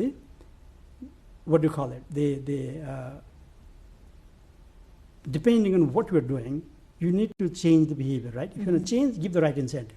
So reduce the cost to the people who are actually segregating and then composting, and increase the cost to the people who are not doing it, so that people think very hard whether what to put outside. So that way you can solve, that very simple waste problem. Wonderfully put. You've been working with Sandy for quite some time now. How is the program engaging with stakeholders to address environmental challenges? Yeah, Sandy is it's a research capacity network. It works in 10 countries. It originally started in 1999, working 7 countries, but after some time we increased the area and working in 10 countries. It has few objectives. One is helping researchers to enhance their research capacity. Because I mentioned there are three things, right? You have to have the capacity, you have to have the resources, and you have to have the environment. So we wanted to create that environment. So in 1999, if you look at it, earlier I mentioned when I was a student, there was no research in the universities. I did my master thesis after compulsion, but that was like, I could have written like one paper and then no thesis also, right? There was an option. And there was no research environment. And Sandy actually addresses those issues. So we provide financial support to researchers to do research. We have the large network of mentors come from globally. And the mentors actually help them to increase their research capacity. We provide technical support with funding and also mentorship program. We have the mentorship program where we organize research workshops every 6 months. And both researchers and their mentors come together, sit together for a week, and identify challenges and how to actually move on. And they meet again after 6 months because they develop the plan and they implement and go back and come back and share it. And that happens over 2 years. And then after 2 years, they finish their research. They ultimately able to publish in peer-reviewed journals, which becomes very, homegrown literature for informing your local policies. Right. Earlier, when I was a student, whenever I wanted to see any example of research, I wanted to look at people who are doing research in Europe or America. Now you don't have to see it. There are ample studies done by people trained by Sandy, and you can find a lot of good research who are comparable at the global level. It's not like some research. It's a research that is comparable, but we are doing at a fraction of the cost. The same research we want to do sitting in the global north, it will be like, we can do in like 20% of the cost. That's how much I can say. Mm-hmm. And what are your current areas of research that could be of value to the government, policymakers? So there are earlier I mentioned about the research on the waste management. That's what we did. And what we found is, the waterlogging issue we always face during summer. And if you do like engineering solution, which costs money, you expand your drainage and you drain the water, which is one option. But if you don't change the human behavior and the waste management remains as is, after a few years, the problem comes back. So the investment that government makes will have no returns after a few years. So changing human behavior is essential, right? And what was if you make city cleaner, what are the benefits to the people? Are there any other benefits other than the reduce waterlogging? So we did a research in 48 municipalities. Those are the earlier old municipalities. If you remember, like earlier we had 58 municipalities. So we did that research to understand what is the value of cleaner environment. Can you buy and sell clean environment in the market? The answer is no. There's no market for buying or selling clean environment, right? But environmental economics actually provides a tool and methods to actually value those non-marketable goods and services. So that's the beauty of this discipline. Okay, so it can put the value on things that are not bought and sold in the market. Okay, so what we did is we look at the communities where they are doing their waste management, and we found some communities are very clean, and some are not so clean, and some are in between. So we wanted to find out what's the value of the cleaner environment, but it is not available in the market, how to do it. So the idea is, so let's say you create a community here and the community there, same kind of housing, same street, same road, same distance to bank is same, distance to school is same, everything is same in two communities, but one community manages waste better or well, other is dirty community, one is cleaner. And you find the housing price in this community and that community, and let's say houses are also same, 100% same, no difference at all, right? The only difference between those two communities is one is managing waste very well, it is clean, other one is not doing it, it is not clean. So if you find any difference in the housing price, that difference in housing price is the value of the cleaner environment. It is basically creating a market. We call it a surrogate market. You know what is surrogacy, right? So there is no real market, but we create the surrogate market and look at what happens there. And you can assign the value or estimate the value of those non-marketed goods and services. So what we did is, once we did that, we found in the cleaner neighborhood, the housing price was more than 25% higher compared to the area where you have not so good environment. So what's the benefit to the government now? Is just with the same property tax rate, you can get more tax revenue as if you are government, because the housing prices, the value of the house is higher in the cleaner neighborhood. You don't raise tax rate, but you get more revenue, and you use that revenue to clean the cities. So there is ecosystem, right? So it fits back, but you need to really have a right design. So if you have the right design of the policy and implement very well, it actually generates the revenue for you. The problem is not resources. That's what I've been telling for a long time. The problem, we have a lot of problem, right? Environment problem, development problem, all these issues. This is not because lack of resources. This is because of the management problem. We don't know how to manage things, how to manage resources properly. If we can manage properly, you can actually generate resources within the system. So that's what we have shown that research, which is, I think, very useful for all the local governments. Mm-hmm. Hearing your experience of doing masters where research was not required back then till today, since you're also an academician, how hopeful are you about the research in academic institutions, universities? Well, I can speak on economics, not other disciplines. So in economics, so slowly, because maybe it's a part of the Sandy actually trained a lot of people. We actually train junior to mid-career university faculty who are doing research. Actually, we train them, right? And in different universities, we have our alumni, not only in Nepal, but in whole South Asia. So they bring their research culture to their classrooms. And the alumni that we train, actually, they started doing research. And they actually advise students, and they encourage students and they do joint research, right? So the research culture has been actually improving. What we don't have is the resources. That's where, again, I will come back, that we need a research funding from the government. So something like a National Science Foundation, which actually supports this kind of research for funding. Not just fulfilling the academic requirement of the students who are doing PhD and masters, but that research could be useful to the government. If you want to do that, you need to have the very rigorous methods. You need very well-trained professors. You need to hire professors who are very well-trained, who can actually guide the young students for doing good research. And there should be enough funding.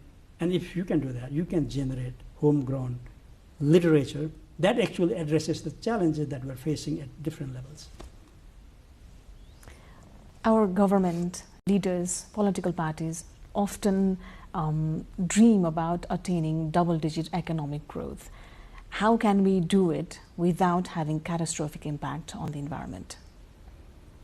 Well, as I said, there are some trade-offs. It's not all the time, but there are countries who they have done the protecting environment and then also having the economic growth simultaneously. I think Bhutan is doing a very wonderful job. They are protecting environment like nobody else. They have a negative carbon emission. That's what I heard from the Bhutanese colleagues, right? Mm-hmm. But and they're the per capita income, if you look at it, is much higher than what we have. I mean, it is possible. It can be done, but it needs right policy, right instrument for preserving environment, and also the technology that is coming up. We need those kind of technologies. For example, moving away from the fossil fuel to the green energy. It can be not just hydro, but also solar, wind, those kind of energy we can move. The main source of a pollution globally is the energy, right? So if Nepal actually hydro is 100% clean, electricity is a clean energy. But sometimes we import from India, which is not so clean, right? It's mixed. They have hydro, they have solar, they have wind, but also they use coal and other things. So it's we cannot claim we're 100% clean energy users. We import LPG for cooking, and which is not so clean energy. So in terms of energy security, so what I think is we have a lot of resources forest resources, and if you look at the 2021 census, where households, about 51% are still using biomass for cooking, which is firewood. So the challenge is, should we promote LPG and replace firewood? Is that the right policy? To me, that will be disastrous in terms of energy security of the country. So we should not be like hesitating to use firewood, but how you use it, a different question. Where you use it. You need to have the improved stoves. When you burn like a firewood, the smoke should not be accumulated within the kitchen, so that if that happens, you will have the health problem, you have the many other issues. But if that smoke can be controlled in some way, like a gasification is another level of so we don't have that. But at least we can provide cooking stoves with the chimneys where the smoke can go outside and you can use it. And firewood, if you can use sustainably, harvest sustainably, it's a renewable. Every year you can get the branches of the trees. So you can justify that, the firewood that you're using is renewable energy in that sense. If you cut the tree, that's a different thing. But if you cut the branches and again next branch, year you can get the same branch there. So it's renewable energy, right? The question how you use it. To reduce the emission, you need to dry it properly. If you dry properly, if you burn properly in the right stove, the emission will be lower. The impact with, at least to the local people, the environmental pollution will be less. Of course, there will be some emission, but that's the thing we need to live with. Dr. Nepal, thank you so much for your time and your valuable insights. Yeah, very, very delighted to be here, and thank you very much for having me. Thank you. Thank you. Well, the future of our economy is not separate from the health of the environment. From the energy that powers our homes to the water that sustains our fields, every policy choice we make today carries a price for tomorrow. The goal is no longer just to grow, but to grow with the wisdom that our natural capital is our greatest asset. Thank you as always for watching Insight. Until next time.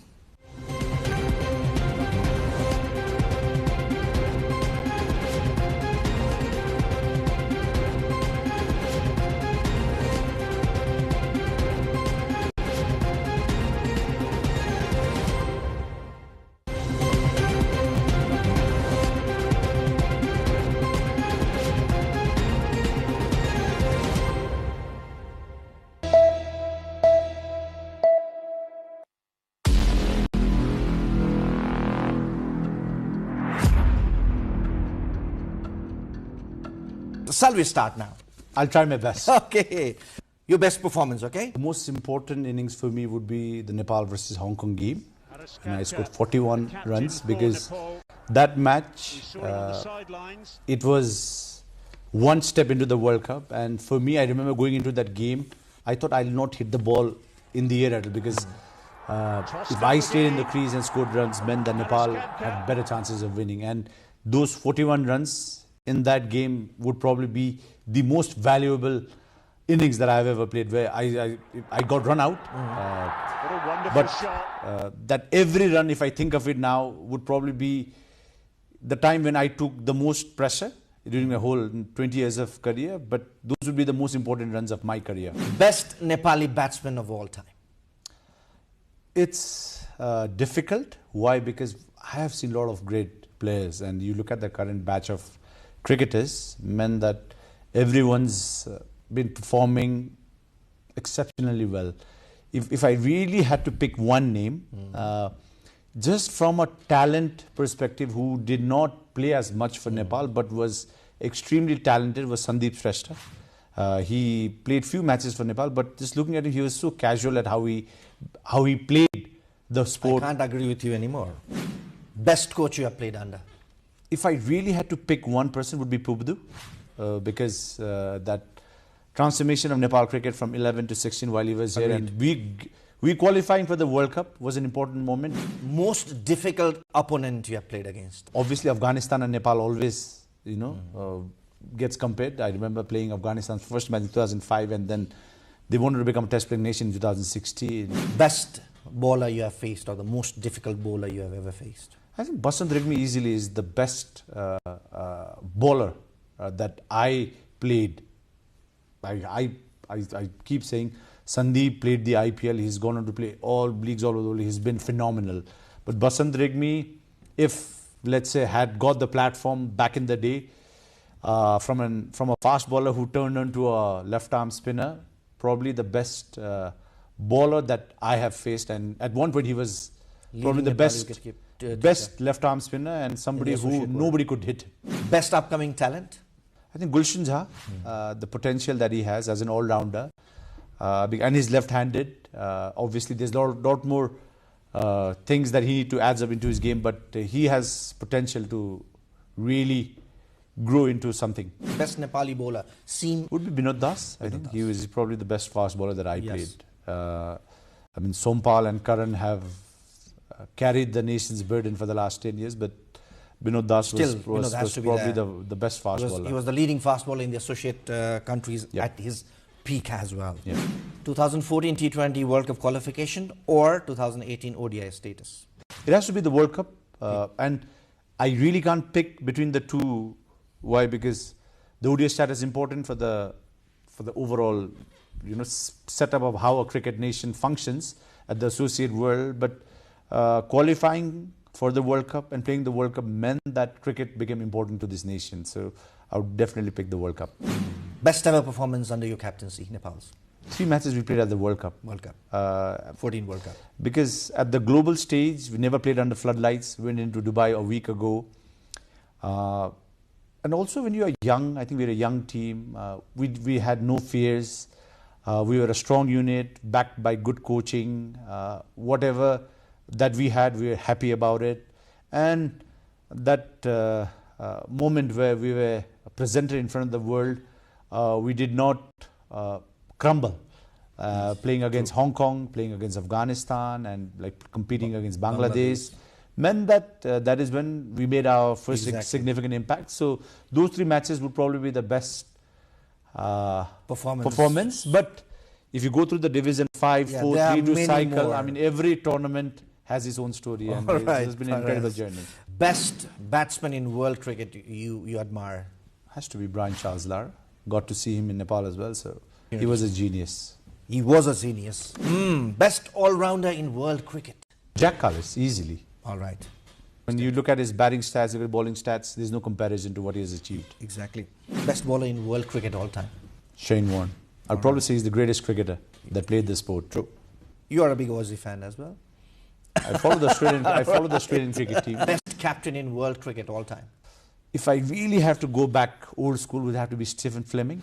Fleming was a great leader, left-handed batter, and is still coaching the Chennai Super. A great cricket mind, and even Ricky Ponting. If you think of the fact that he had to lead this team of gladiators and had to captain them, Steve Waugh led by examples day and day. But if I had to pick one person, if it's a name, Stephen Fleming. Although he didn't win championships, but had a lot of respect with everybody around and still does.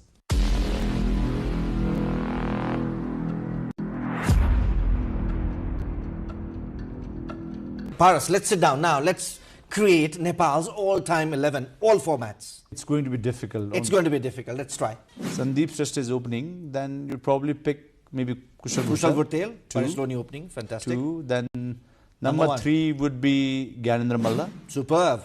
Number 4. Let's try. Number 4 would be Dipender Singh Airi. Dipender Singh Airi, of course. At number 4. Okay. Sarat Besagar at 5. 5. Raju Kharka at 6. Then... So Sakti Gauchan at 7. 7. Basant Regmi at 8. 8. Sandeep Lamichhane at 9. Binod Das. Okay. And it'll be difficult between Sompal and Karan. All right. Because both of them, so depending on the format, because both have been great match winners, which means that if it's ODI, I would pick Sompal. Being diplomatic here. If it's ODI, I mean, if it's T20, I would pick Karan. So that's the playing 11. Sandeep Shrestha, number 1. Kushal Bhutel, Gyanendra Malla at 3. Dipender Singh Airi at 4. Sarat Besagar at 5. Raju Kharka at 6. Sakti Gauchan at 7. Basant Regmi at 8. Sandeep Lamichhane at 9. Binod Das at 10. And 11 would be either Sompal or Karan. Fantastic. Okay. All-rounders, please rank. Raju Kharka? 1. Dipendra Singh 82. All right. Shakti Gauchan 3. All right. Gulshan Jha 4. All right. Mehboob Alam at 5. So. Mehboob Alam at 5.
US President Donald Trump has warned that the clock is ticking for Iran, threatening again that the country will be left with nothing if its leadership fail to act quickly.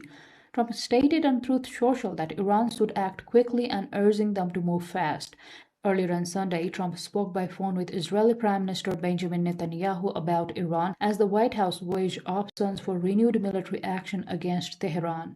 Meanwhile, Iran's top security body announced the formation of a new body to manage the Strait of Hormuz, which Tehran has effectively closed and wants to charge the ships for journey. Iran has largely blocked shipping through the vital strait since the outbreak of war with the United States and Israel on February the 28th. A fragile ceasefire has been in place since April the 8th. Iran's grip over the waterway has rattled global markets and has given Tehran significant leverage, while the United States has imposed its own naval blockade on Iranian ports. In peacetime, the route accounts for roughly a fifth of global oil and liquefied natural gas shipments, along with other key commodities including fertilizer. Meanwhile, Iran's foreign ministry spokesperson says talks are ongoing with the US through Pakistan as the mediator. He said Iran has responded to a new US proposal aimed at ending the war, adding that exchanges are continuing despite Iranian media reports describing Washington's demands as excessive. روند گفتگوها و مذاکرات یک روند ادامه‌دار هست. مقطعی نیست. شاید این نکته رو لازم باشه خدمتتون عرض بکنم. ما بعد از اینکه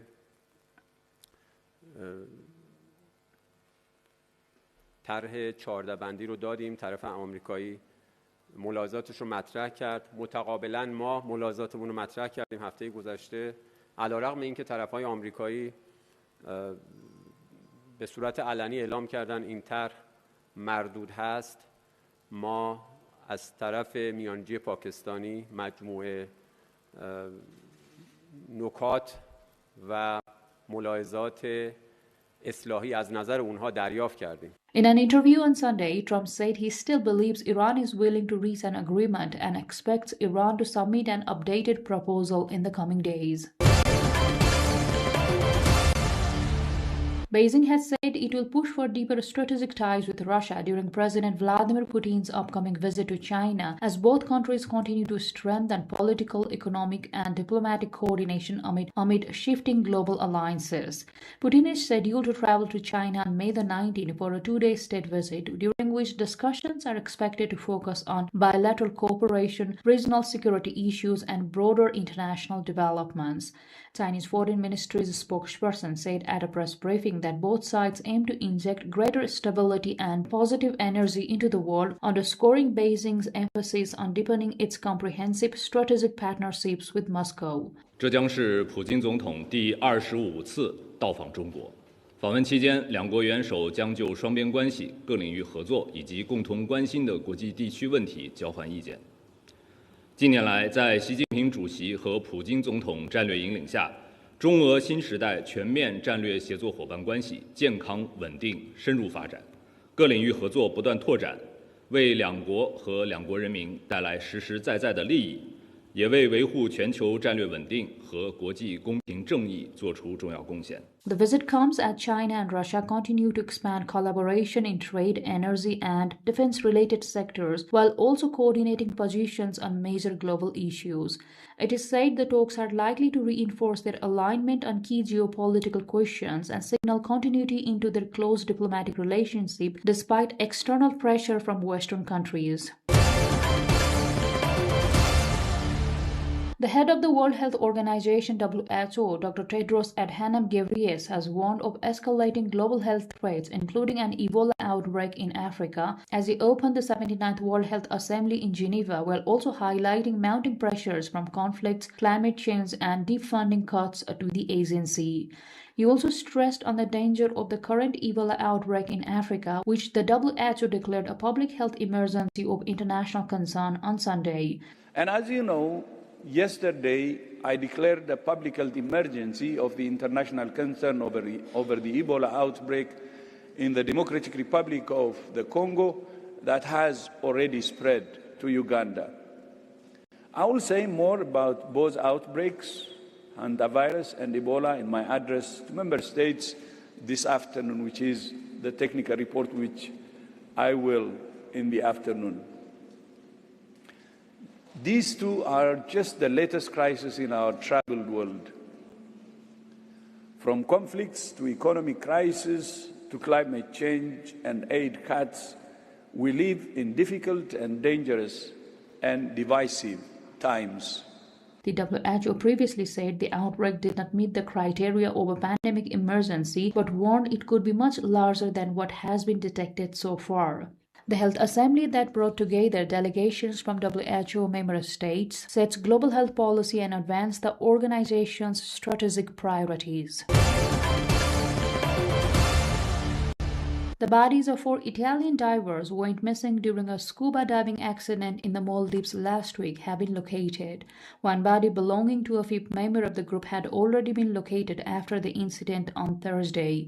The Italian nationals were found inside a 60-meter deep cave in Vabu Atoll by a joint team of highly trained Finnish and Maldivian divers, according to local authorities. A rescue diver also died on Saturday while searching for the bodies of the group. Italy's foreign ministry said they were located in the cave's third section, the furthest from the entrance, and that the additional dives would be needed to recover them. The body of the first Italian victim is believed to have been located near the entrance of the same cave on Thursday. The incident is believed to be the worst single diving accident in the tiny Indian Ocean nation, a popular tourist destination because of its string of coral islands. An investigation is ongoing to establish the cause of the accident. Hot air balloon tours in Turkey's Aksaray-Ilara Valley continue to attract local and foreign tourists. Since 2020, hot air balloon tours have been operating in the Turkish valley, offering visitors a unique way to explore the region's natural and historical beauty. The balloons take off at sunrise, providing passengers with breathtaking aerial views of the Ilhara Valley and the Hashan Mountain. In 2025, around 10,000 tourists experienced the unforgettable journey, enjoying panoramic views of the Aksaray's iconic landscapes from the sky. Known for attractions such as the monastery's valley, Selim Cathedral, and its underground cities, Aksaray continues to be one of Turkey's popular destinations for both domestic and international visitors. The growing popularity of hot air balloon tours has further strengthened the city's appeal as a major tourism hub in central Anatolia. India's Andaman and Nicobar Islands, located in the southern reaches of the Bay of Bengal near Indonesia and Thailand, are emerging as a strategically significant maritime hub as the government advances a large-scale infrastructure expansion plan aimed at boosting regional connectivity and economic influence in the Indo-Pacific. The Union territory, comprising more than 830 islands, of which only around 38 are permanently inhabited, is divided into the Andaman and Nicobar groups and occupies a critical position between the Andaman Sea and the Eastern Indian Ocean along key international shipping routes. As part of this push, construction activity is underway on a remote island in the archipelago, where bulldozers are clearing pristine forests to make way for a proposed $9 billion megaport, airport and urban settlement. The project is intended to strengthen India's maritime infrastructure and is widely viewed as a strategic counterweight to China's expanding investments across the Indian Ocean region. However, the development has sparked local opposition over environmental concerns and compensation issues. Residents have criticized the relocation terms with affected individuals, saying their lives feel completely destroyed and that the land compensation is inadequate compared to what is being taken. China launched a Long March 8 carrier rocket from the southern island province of Henan, successfully placing a new group of satellites into orbit as Beijing continues expanding its commercial and strategic space capabilities. The rocket lifted from the Henan commercial spacecraft launch site, carrying the 9th batch of satellites for the Spatial Constellation project. Chinese officials said the satellite group entered its preset orbit successfully, marking another milestone in the country's efforts to strengthen satellite communications and space infrastructure network. The latest mission underscores China's accelerating investment in space technology and orbital networks amid intensifying global competition in the commercial space and telecommunications sector. 39 bodybuilders competed in the 20th Southeast Asian Bodybuilding and Physique Sports Championship held in Myanmar as regional athletes gather for one of the sport's premier competitions in the region. The 5-day championship held at the Myanmar Convention Center brought together elite competitors from 8 countries across Southeast Asia. Athletes contested in multiple categories, including various height, weight, and symmetry divisions that highlight both strength and overall physique standards. Organizers say the event aims to promote regional sporting excellence and strengthen competitive bodybuilding in Southeast Asia, while providing a platform for athletes to showcase training discipline, conditioning, and performance on an international stage. The championship is also expected to draw growing spectator interest, reflecting the rising popularity of fitness and physique sports across the region. Companies from across the world have gathered in Hong Kong for Asia's largest funeral and cemetery exhibition, showcasing a growing and increasingly diversified death care industry that ranges from traditional burial services to luxury memorial products and pet funerals. The biennial expo highlights evolving consumer preferences in end-of-life arrangements, with exhibitors presenting items such as jadeite urns, gold-plated coffins, customized memorial services, and advanced cremation technologies. Industry participants say the sector is expanding as cultural attitudes towards funeral shift, particularly in densely populated Asian cities where space constraints and rising incomes are reshaping burial practices. A notable focus at this year's event is the rising demand for pet funerals, reflecting changing perceptions of animals as family members and driving a new segment of the market. Exhibitors at the event said demand for personalized and premium services is increasing as families seek more elaborate and meaningful ways to honor the deceased. Crowds gathered in Tokyo over the weekend for the annual Sanza Matsuri Festival, one of Japan's largest and most prominent Shinto celebrations, where participants and visitors filled the streets in a display of traditional culture, processions, and portable shrine parades. The festival is also notable for being one of few occasions in Japan where irezumi traditional tattoos are openly visible despite their continued social sensitivity in parts of the country due to long-standing associations with organized crime. While attitudes towards tattoos have gradually softened among younger generations and international visitors, they remain restricted in some public spaces such as baths and gyms. The Sanza Matsuri, however, provides a rare setting where tattooed participants can openly take part in celebrations, reflecting the complex balance between cultural heritage and modern social perceptions in Japan.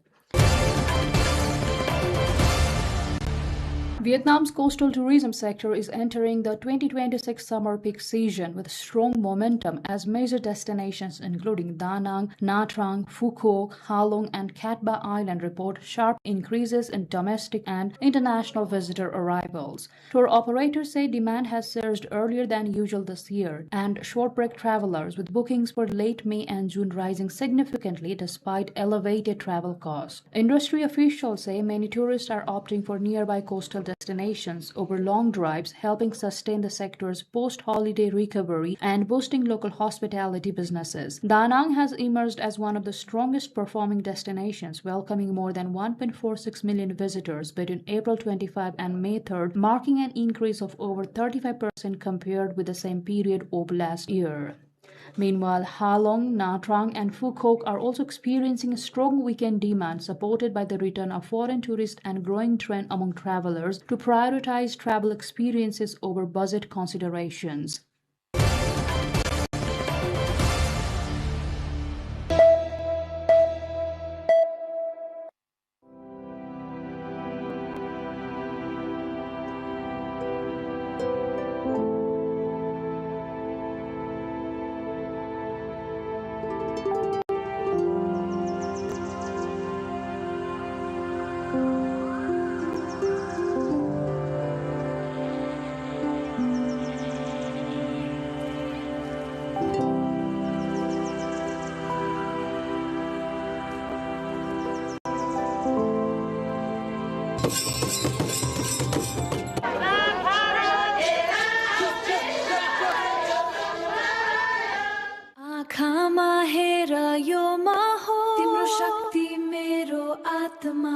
The golden light that starts to glow, the quiet peace that helps you grow. This power comes from deep inside, a rising, never-ending tide.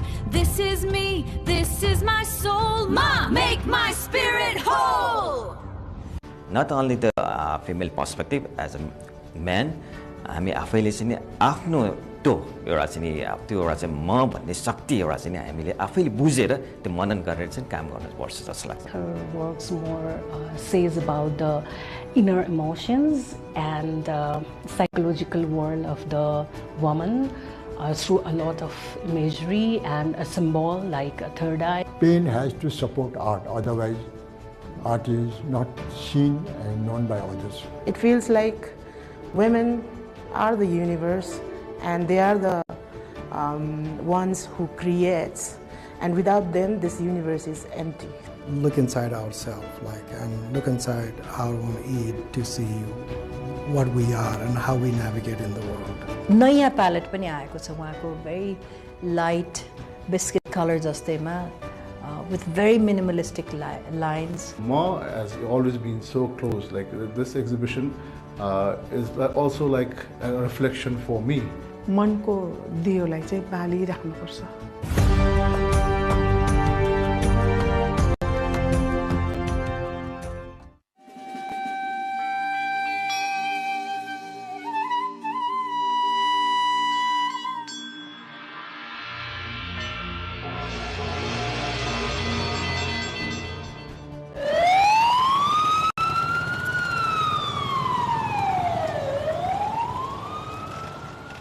Darbar Marg.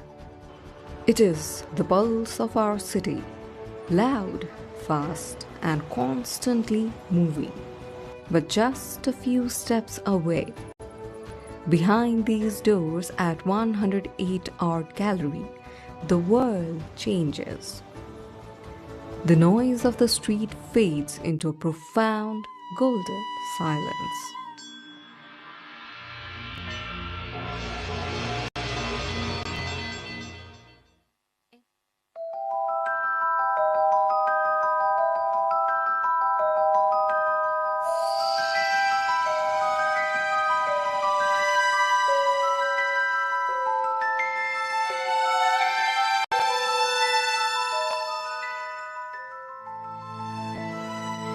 For over 3 decades, Irina Tamrakar has been a defining voice in Nepali contemporary art.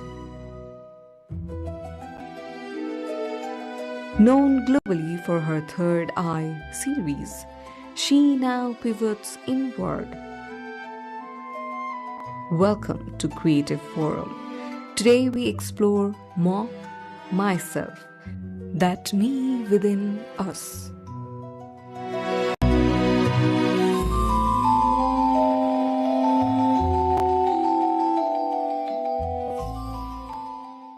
Yo solo आउनुभन्दा पहिला म निकै वर्ष चाहिँ धेरै वर्ष third आई सिरिजमा काम गरेको थिएँ। थर्ड आईमा चाहिँ कलरहरू पनि डिफ्रेन्ट थियो, अलिकति पावरमा वुमेन्स पावर भनेर हामी महिलाहरूको पावर, यङ केटीहरूको पावर, त्यो हिसाबले चाहिँ मैले धेरैवटा पावरको हिसाबले चाहिँ शक्ति चाहियो क्या हामी महिलालाई, होइन? त्यही हिसाबले शक्तिको आधारमा मैले रातो कलरहरू चाहिँ हामी नेपाली कल्चर हिसाबले पनि शक्ति नै हो, टिकाहरू लाउँछौँ। त्यो कन्सेप्टमा धेरै वर्ष काम गरिसकेपछि तेस्रो नेत्र हामी महिलालाई चाहिन्छ क्या, होइन?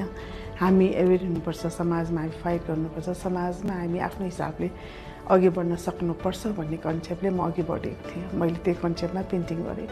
अनि अहिले आएर चाहिँ थर्ड आईभित्र पनि मलाई अब अझ खोजी गर्न मन लाग्यो, होइन? म भनेर चाहिँ फिल आइसकेपछि मैले म किन नराख्ने अब यसमा थर्ड आईको बिचमा भनेर अनि देवनागरीलाई मलाई चाहिँ होइन कि अलिकति रचना लिपि, नेपाल प्रचलित लिपि, यसलाई चाहिँ मको रूपमा त्यति फरक त छैन, तर अलिअलि फरकको हिसाबले चाहिँ म राखेको हो।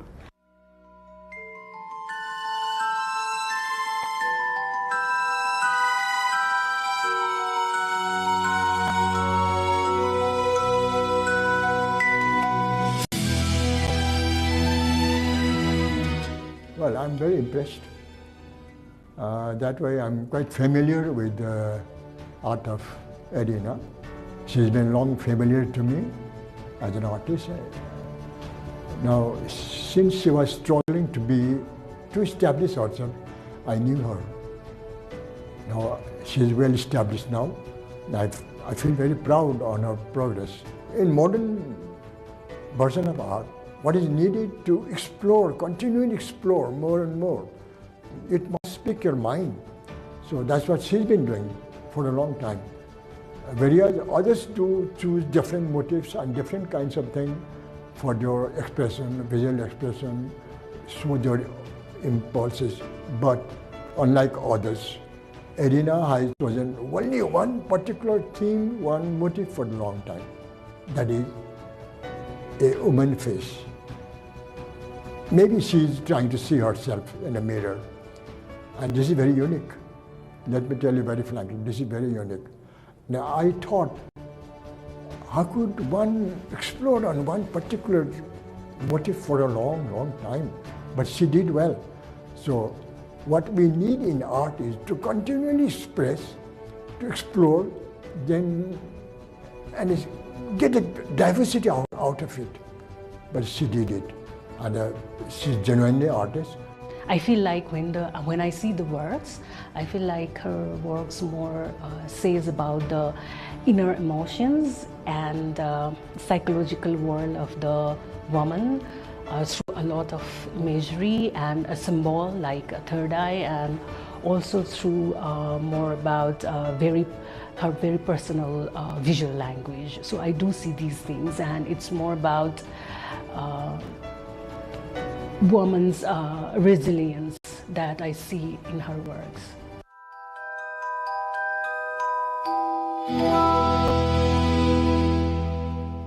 This transition isn't just thematic, it's a shift in energy. If you dive deeply on her works, you'll notice the dots and the aesthetic parts of her work and the colors she plays with, along with the motifs of women. They all are very attractive. At the same time, she gives the message that women are powerful. Women have the courage, women have the strength to do whatever they need to do. And moreover, she focuses on the feminine aspect as a universe. Like if you focus on a painting, there are so many dots, right? So those each, if you stand still and look at her work for some time, you will feel those dots are the universe. And the female she paints on the canvas, it feels like women are the universe and they are the ones who creates, and without them this universe is empty. हेर्दाखेरि looks bubble तर त्यो light हो के हामीले लाइटलाई परको लाइटलाई हेर्यो भने अलि blood हुन्छ नि धमिलो किसिमले शार्प देखिन्न त्यो लाइटको सिम्बल चाहिँ त्यही हो अनि किन यसरी भयो भन्दाखेरि मलाई देखाउनु छ कि हामी कोही पनि सबैजनाले चाहिँ मनको दियोलाई चाहिँ बालिराख्नुपर्छ हैन मनमा नदेखिने बत्ती त देखिन्न मनको बत्ती त्यसमा धागो पनि देखिन्न तेल पनि देखिन्न त्यसैले हामीले चाहिँ के गर्नुपर्छ भन्दा मनको दियो बालिराख्नलाई हामीले तेल थपिरहनु पर्यो धागो चाहिँ थपिरहनु पर्यो सारिरहनु पर्यो भन्ने कन्सेप्टले चाहिँ अब त्यो चिजलाई कसरी देखाउने हैन त्यो कन्सेप्टले चाहिँ मैले अनि त्यो बत्तीलाई सिम्बोलिक गरेर त्यो बत्ती भनेको मनको बत्ती हो है आँखा चिम्लिरहेछ नि हैन खोलि पनि रहेछ त्यो मनको बत्ती चाहिँ यसरी बत्ती भनेर देखाउन खोजेको मेरो कन्सेप्टमा चाहिँ अब हरेक किसिमबाट त्यो तल माथि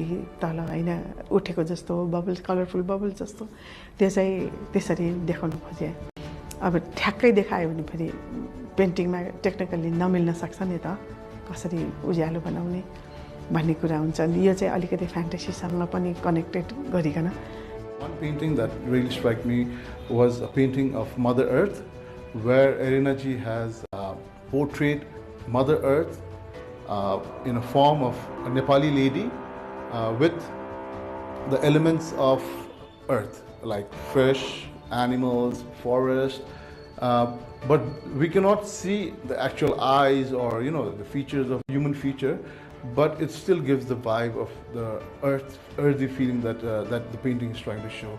So that is, I think, very interesting of Erina ji to actually give to actually portray Mother Earth in form of her own style.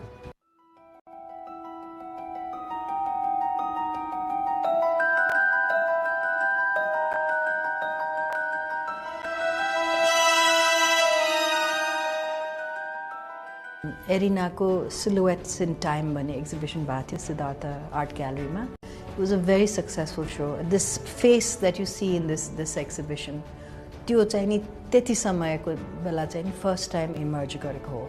Raw the use of gold to display the richness of our heritage, त्यो palette पनि त्यति बेला नि आएको हो.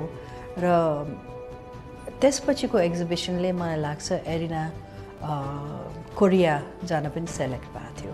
अहिले चाहिँ नि नयाँ प्यालेट पनि आएको छ उहाँको very light biscuit color जस्तैमा very minimalistic lines. कुनै चाहिँ नि तपाईले यहाँ देख्नुहुन्छ in a very linear. त्यो चाहिँ नि मेरो लागि चाहिँ नि एउटा नयाँ development हो. And I hope Erina continues with this abstract linear process जुन अहिले हामीले देखिरहेछौँ काममा. त्यसको चाहिँ नि larger scale मा पनि हुन सक्छ. I look forward to seeing those works too. I think most of the thing that I praise about the exhibition here is not only this exhibition, but Erina Didi's the way she plays with the color is fabulous, and the way she brings out that inner emotions of the female, that is also tremendous. So these are the things I really get inspired by her works, and also not only about the work, but as an artist, the dedication, the sincerity, the passion, and the humility I really admired of her.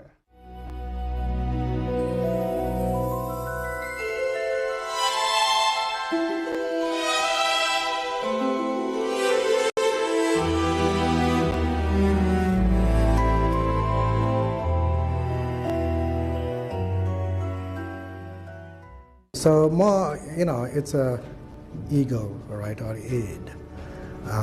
So I think when the way we navigate the world is by measuring with our own body, with our own sense of self, right? So that sense of self, that identity is ma, right? So that's how we express I in English or ma in Nepali.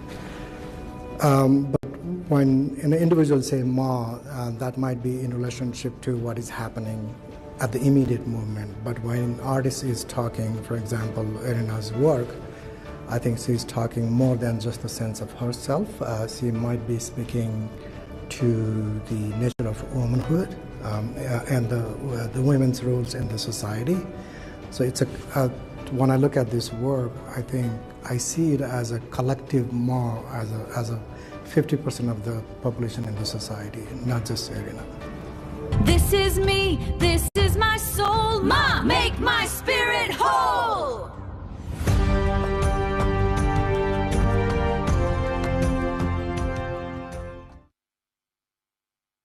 अहिलेको recent यो जुन म सिरिजमा चाहिँ नि मलाई लाग्छ it's about her एउटा expression हो होइन एउटा फिमेल फर्म छ सो फिमेल क्यारेक्टर त्यसमा पनि more like more focus on the faces होइन फिमेल फेसेसहरू छ अनि त्यसमा पनि अलिकति एउटा एग्रेसिभ फिलिङ्सहरू छ यसपालि चाहिँ नि so aggressive in a sense like अहिलेको जुन अहिले समाजमा जुन घटिरहेको घटनाहरू छ त्यसैलाई अलिकति बेस लिएर चाहिँ नि हेरोइनले काम गरेको छ यसपालि चाहिँ नि सो स्पेसली अब भन्नुपर्दा म series is based on her own expression own identity होइन त्यसमा बेस भएर काम गरिरहेछ सो सियास एक्सप्लोर कलरमा पनि अलिकति डार्कनेस अफ कलर चाहिँ युज गर्नुभएको छ यो म सिरिजमा सो प्रायः चाहिँ नि कलर्सहरू चाहिँ नि ग्रे ब्ल्याक त्यसमा पनि फेरि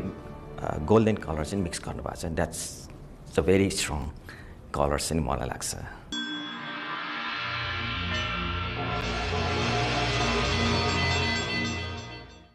As everybody knows, running a gallery is a very complex and financially challenging thing to do. But still, like my history, my family history, we've always been into art. For like now, regarding my own business, it's been running for more than 40 to 50 years and still running. So this is a small diversification from being an art shop and then to an art gallery. So it's two different streams, but the objective is still one: promoting Nepalese art. It's still a challenge that we to get proper quality buyers, especially in the Nepalese market. And it's a very niche market in Nepal. We've got very handful people who actually are investing in art. So yeah, that's one of the major problems because that's a problem for the lack of buyers that we have in Nepal.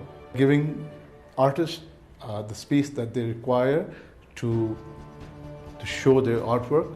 And it's not just one specific artwork that we are promoting. So here in 108, we give a platform to all the different art and artists. So this is a major step that we as a gallery are taking. And we are also trying to promote artist merchandise where the buyer can actually have the essence of the original artwork but in a cheaper form, whether it be prints, like we've tried a couple of things like making puzzles out of the original artwork, where we pay good royalty to the artist, and then gallery, we've got our certain commission, and then the buyer also gets a genuine piece in return.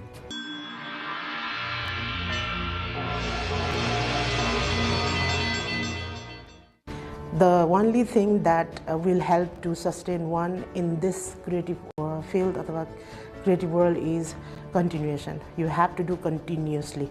You shouldn't be stopping, right? To take rest is okay, but completely shut down is not okay. So that's the key point: continuation, the passion for it, and no matter what there is, we all are struggling in our own ways. And if you are a woman, then you have to struggle twice, right?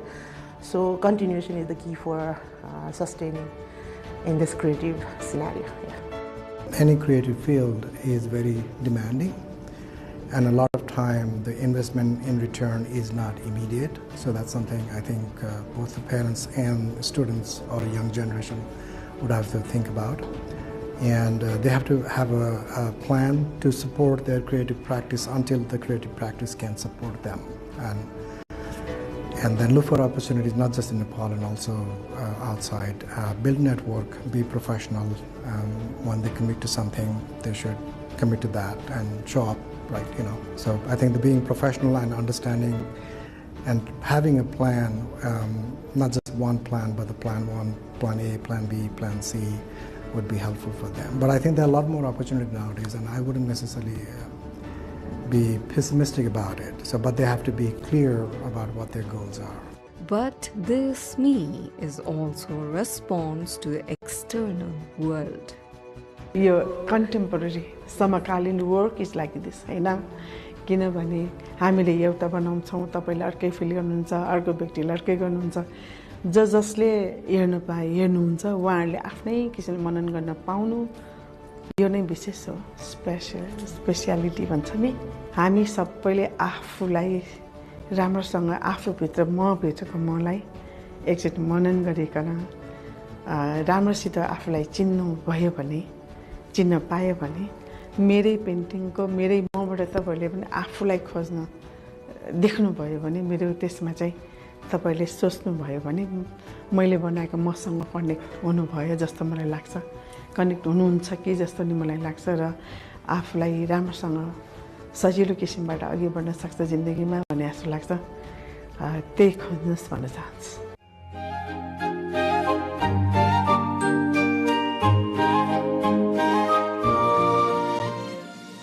This was Erina Tamrakar's More Myself. We hope you were near to finding that more in you from today's episode of Creative Forum. The golden light that starts to glow, the quiet peace that helps you grow. This power comes from deep inside, a rising, never-ending tide. This is me, this is my soul. Ma, make my spirit whole.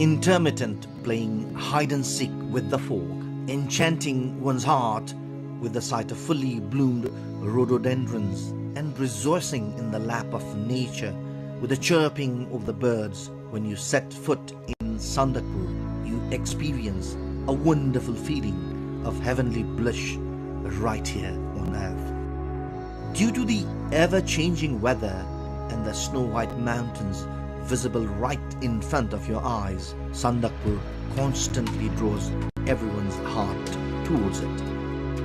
As a habitat for numerous species of birds and endangered wildlife, Sandakpur always leaves an indelible mark on the hearts and minds of all. Situated at an altitude of 3,636 meters above the sea level, Sandakpur is located at Ward 2 and 4 of Sandakpur Rural Municipality in Nepal's eastern Ilam district. Embracing the mountains of Nepal, India and Bhutan, Sandakpur is the only place in South Asia where one can observe the Himalayas of all three countries. While enjoying the Himalayan settlements, one can observe the sunrise and sunset from Sandakpur. It is the only place in Nepal from where over 60 mountain peaks, including the Mount Everest, Kanchenjunga, Makalu, Pathivara and Kumbhakarna can be seen from one spot. Being the source of the holy Mai River, one of the 4 major rivers in Ilam, Sandakpur is also revered from a religious standpoint, attracting pilgrims from Sandakpur Ridge. The settlements of Ilam, Jhapa and West Bengal of India seem so close that it feels like you could hold them in the palm of your hand. The crimson glow of the sun rising from the Bay of Bengal in the morning, glittering upon the mountains. The joy of witnessing this form to such a height is majestic. That is why in winter for the snow and during the monsoon for the rain, the number of visitors from both home and abroad to Sandakpur is on the rise. Among the different species of rhododendrons found in Nepal, 36 can be spotted just along the Sandakpur trek. The rhododendrons blooming all over the forest captivate every heart. With the chirping of birds, the cliffside honeybees, and the opportunity to study endangered species like the red panda, vultures, while enjoying nature, Sandakpur journey has captivated trekkers from around the world. Every year, more than 150,000 tourists from India, Bhutan, Bangladesh and Europe visit Sandakpur. Known as the Bird's Eye Place, Sandakpur was declared a one province, one cultural village by Nepal government in 2018. However, the place still awaits infrastructures like drinking water, electricity and proper trekking trails. Sandakpur can be reached after a 42-kilometer ride from the Ilam headquarters via Mai Pokhari and Kalu Pokhari. Another route to Sandakpur is from Ilam Bazar via Biblate, Sulubung, Mabu and Kalu Pokhari. When trekking to Sandakpur, the highest point of the Mahabharata range, the joy of staying in the homestays and hotels along the way while savoring local cuisine is immeasurable. While forging a connection with the Himalayan settlements, enjoying herbs and local produce, and playing in the snow in winter and the rain during the monsoon, you must visit Sandakpur at least once in your life.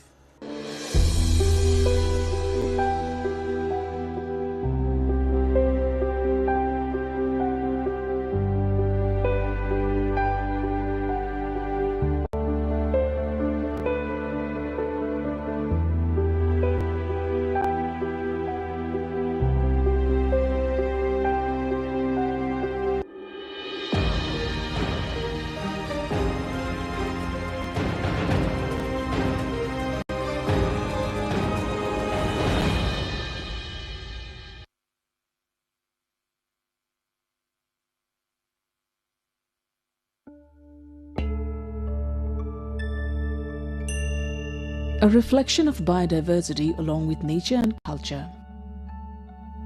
A view of the silver-like shining mountain range right before your eyes.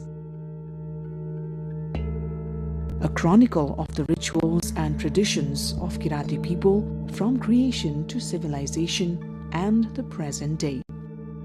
A unique tourist trail in Nepal filled with natural beauty, the Mundum Trail. Mundum Trail is a uniquely identified trekking route in Nepal filled with natural beauty. The trail is an excellent tourist destination for trekkers who want to enjoy the culture and traditions of various ethnic groups while observing natural beauty. The Mundum Trail was identified as a new trekking route with the aim of promoting tourism in Khotang, Bhojpur, Sangkhwa Sabha and Solukhumbu regions of eastern Nepal. The specialty of the Mundum Trail is trekking while observing the tall mountain ranges, high hills and beautiful views of the flat plains of Tarai. Since it is connected to the culture of the Kirati people, this trail is named after the Mundum rites of Kirat Rise. Various structures reflecting the culture and traditions of the Kirat Rise built around the trail.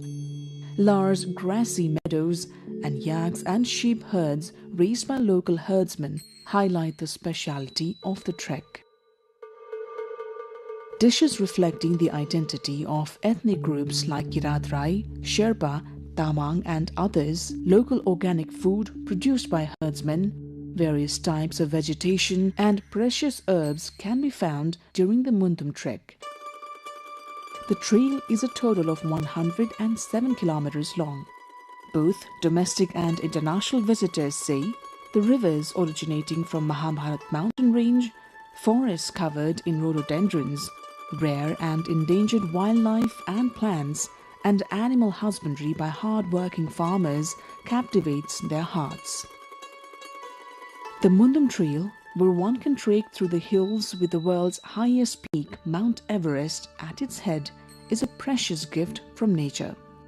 It's a trek where one can escape the heat of the Tarai, enjoy natural beauty, reveling in the sweet sounds of birds and connecting with endangered plants, making the experience all unique.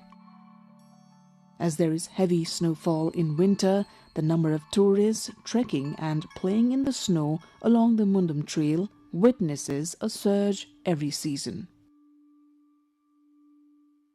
The Mundum Trail is connected to religion, culture, rituals and lifestyle of entire Kirat community.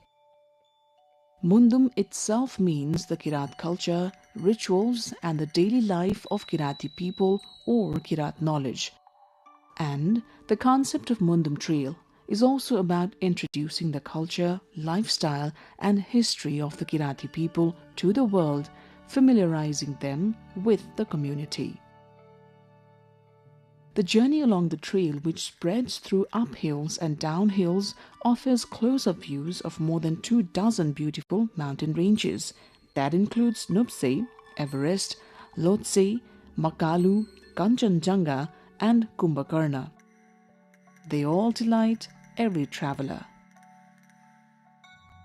The Mundum trek starts from Dawa Bhanjang in Diktel, Sakaila Rural Municipality of Khotang, and Bhojpur Bazar in Bhojpur.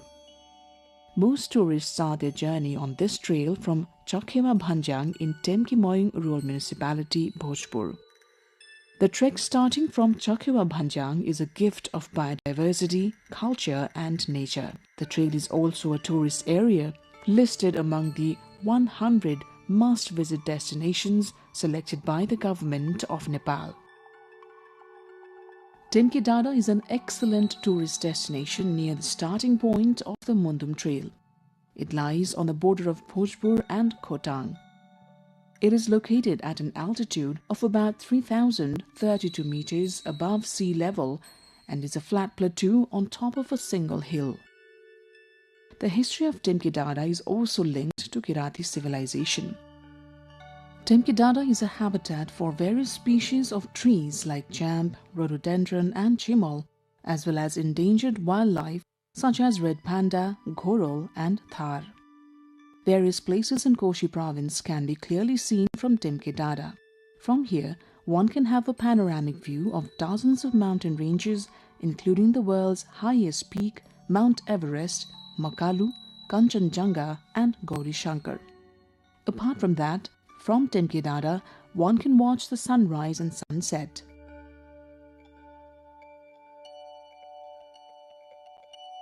And when the weather is clear, one can even see the cities of Sikkim, Darjeeling, Kalimpong, Siliguri in India and cities in Bhutan.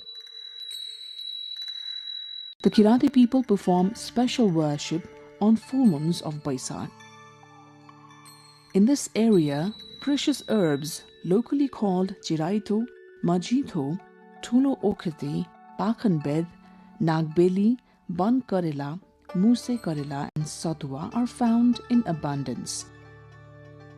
Another major attraction of Temke Dada is the rhododendron.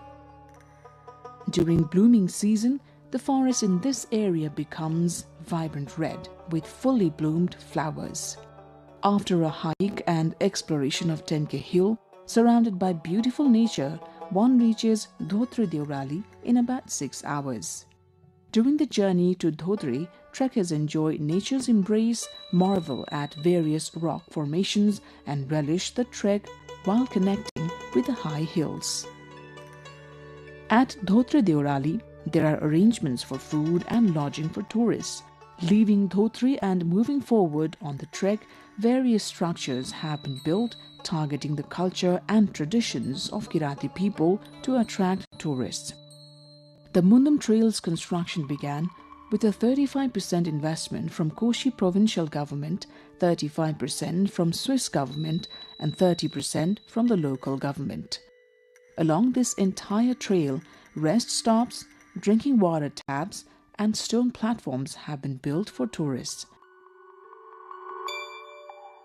15 ponds in the shape of a chindo, which is a traditional Rai vessel reflecting Kirat Rai culture, have also been constructed. This is a place where shamans have walked, a place of tantric power and an extremely scenic area.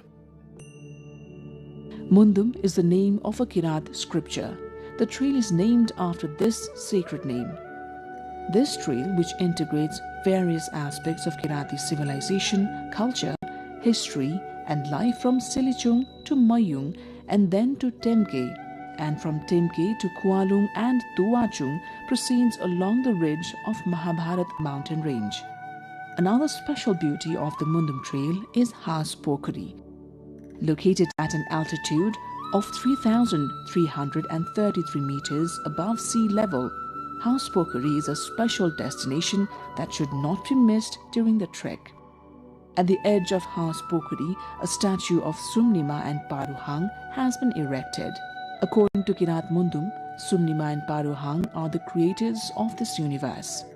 The gentle fragrance of various species of flowers blooming in the grassy meadows captivates every tourist visiting Has Pokhari.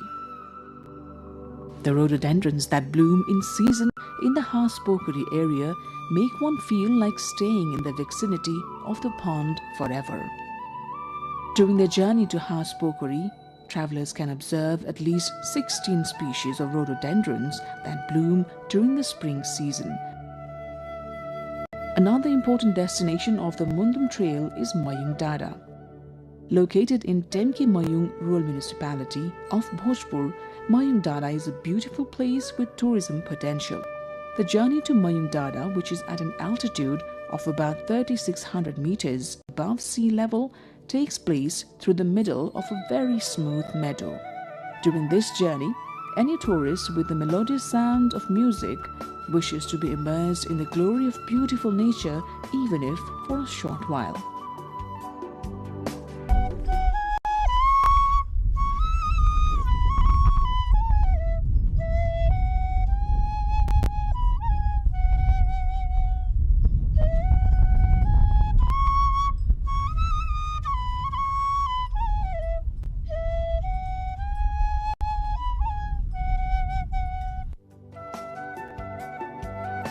The Mayung area is also a special observation point for horses. The attraction of horses roaming freely under the open sky is another unmissable feature of Mayung Dada. The Mayung area, which is connected to the neighboring district of Khotang, has a balanced climate, not as cold as the Himalayas, nor as hot as the Tarai. The Mayung area is also a habitat for the globally endangered red panda. During the Mayung journey, adorned with biodiversity and nature, one can enjoy the rhododendrons that bloom vibrantly across the hillsides in the spring. One can sit on various mystical hills and move forward with the cool breeze, mountain views, and by cherishing the natural beauty in their heart and soul. The blooming chap, rhododendron and sunakhari flowers in the months of Falgun, Chaitra and Baisakh captivate the hearts of tourists. The ever-changing weather and the view of the mountain range right before the eyes can make one feel a heavenly bliss on earth when one steps on Mayung Dada.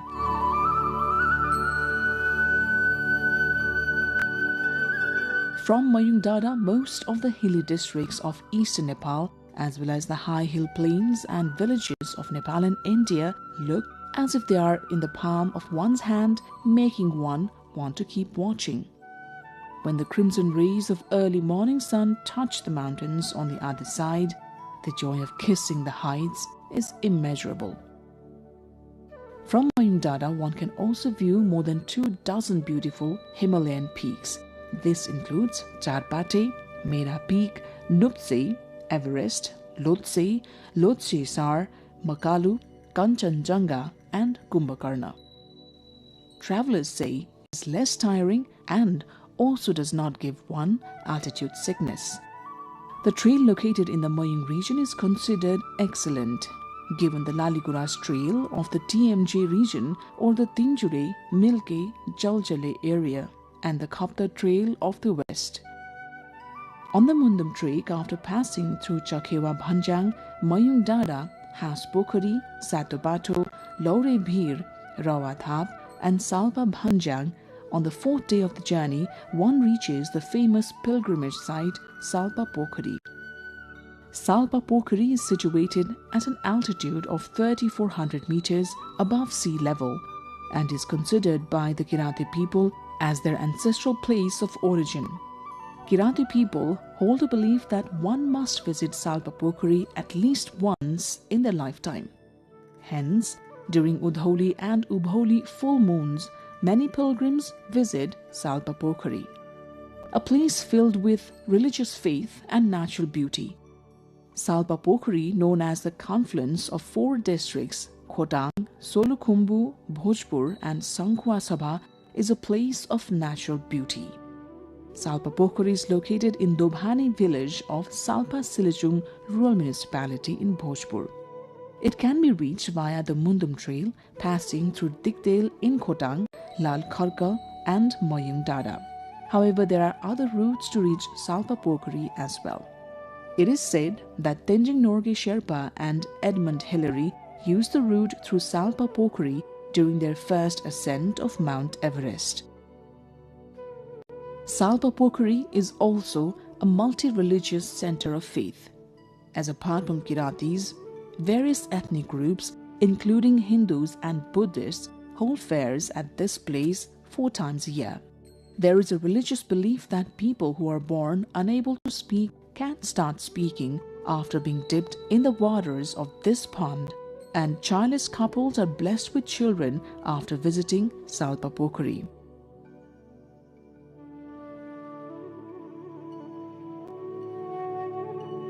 Silichung Dada with Salpa Pokhari as its base camp is an important destination for tourists trekking the Mundum Trail. Tourists who reach Salpa often make a return trip to the summit of Silichung Dada, which stands at an altitude of 4,100 meters. Specially considered a significant center of religious faith for the Kirati people, from the Silichung Peak one can easily view the Himalayan range as well as the flat plains of the Tarai. From Silichung, 6 Himalayan peaks including Everest, Makalu, Kanchenjunga, Kumbhakarna and Mera Peak can be seen right before one's eyes. The Salpa Silichung Peak, the highest point in the religiously and touristically significant district of Bhojpur, is established as the tallest among Temke Dada and Mayung Dada. There is a popular belief that wishes are fulfilled after visiting and offering prayers at the peak of Silichung. Silichung Peak is located on the border of Bhojpur and Sankhwa Sabha districts. It is useful not only for anchoring one's religious faith, but also for savoring the unique blend of nature and culture. From the peak of Silichung, one can directly see Salpa Pokhari to the south and the villages of Solukhumbu, Sankhwa Sabha and Bhojpur. The valley and plains formed by the Arun River, which flows through Bhojpur and Sankhwa Sabha, can be easily viewed from this area. From Silichung, one can also enjoy panoramic views of the sunrise and sunset. At sunrise, a captivating view of mist in the Arun Valley can be seen from this spot. When the weather is clear, climbing Silichung Peak brings a feeling of heavenly bliss. The Silichung area is as naturally beautiful as it is culturally significant. In recent times, Kirat, Hindu and Buddhist followers have come to regard Silichung Peak as a common pilgrimage site. A large number of shamans gather here during the full moons of Bhadra, Kartik and Baisakh. Shamans in particular ascend Silichung to gain power and knowledge. The fragrance of the extremely aromatic bhairung, sunpati and other fragrant herbs and flowers found around Silichung makes the stay there even more pleasant. There is a Mundum myth that Kirati people gained power from this area, envisioning it as the place where the world was created, starting from the hearth, the main pillar, the main door, the eaves, the flower garden, the resting place, and the final water source, while praying to their ancestors for divine power. Upon reaching this point, the Mundum trek can be considered complete for the time being. The Mundum Trail is an excellent destination for tourists who want to get close to the Himalayas and enjoy their beauty. The hundreds of types of flowers and birds seen during the Mundum trek make the journey even more interesting. The path is completely covered with the national flower rhododendron in various colors. Being a confluence of nature, culture, and Kirati civilization, tourists get to taste a sweet flavor during the Mundum trek. People of all age groups can undertake this trek. On both sides of the trail, the language, religion, rituals, and culture, as well as the lifestyle of 10 different Kirati-speaking Rai groups are vibrant. This region contains descriptions of the Kirati people from their creation to their civilization, their migration, various activities and rituals and traditions from birth to death. During this journey, one can truly feel a spiritual connection with their ancestors and with those who have passed. Locals have added new dimensions of tourism to the Mundum Trail. Along with homestays, one can also experience goat stays, which is staying in a herder's shed during the Mundum trek. Local herders warmly welcome the trekkers. This trail of indigenous civilization has recently emerged in the tourism world as a top cultural destination. Therefore, developing the Mundum Trail, an exceptional confluence of nature and culture, into a model destination for recreation and study for both domestic and international visitors has become a pressing priority.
Nepal steps up Ebola surveillance at airports and border points after WHO declares public health emergency.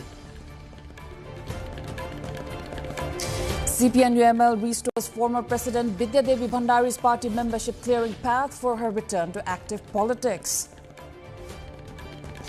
Refund process for small depositors of troubled cooperatives begins today, starting with 3 institutions. Squatters in various districts protest evictions, demand resettlement and land ownership assurance from authorities. US President warns Iran clock is ticking as US weighs military options over nuclear deal negotiations. And Sandeep Lamichhane sets world record for fastest 150 ODI wickets as Nepal registers victory against Scotland in ICC League 2 match.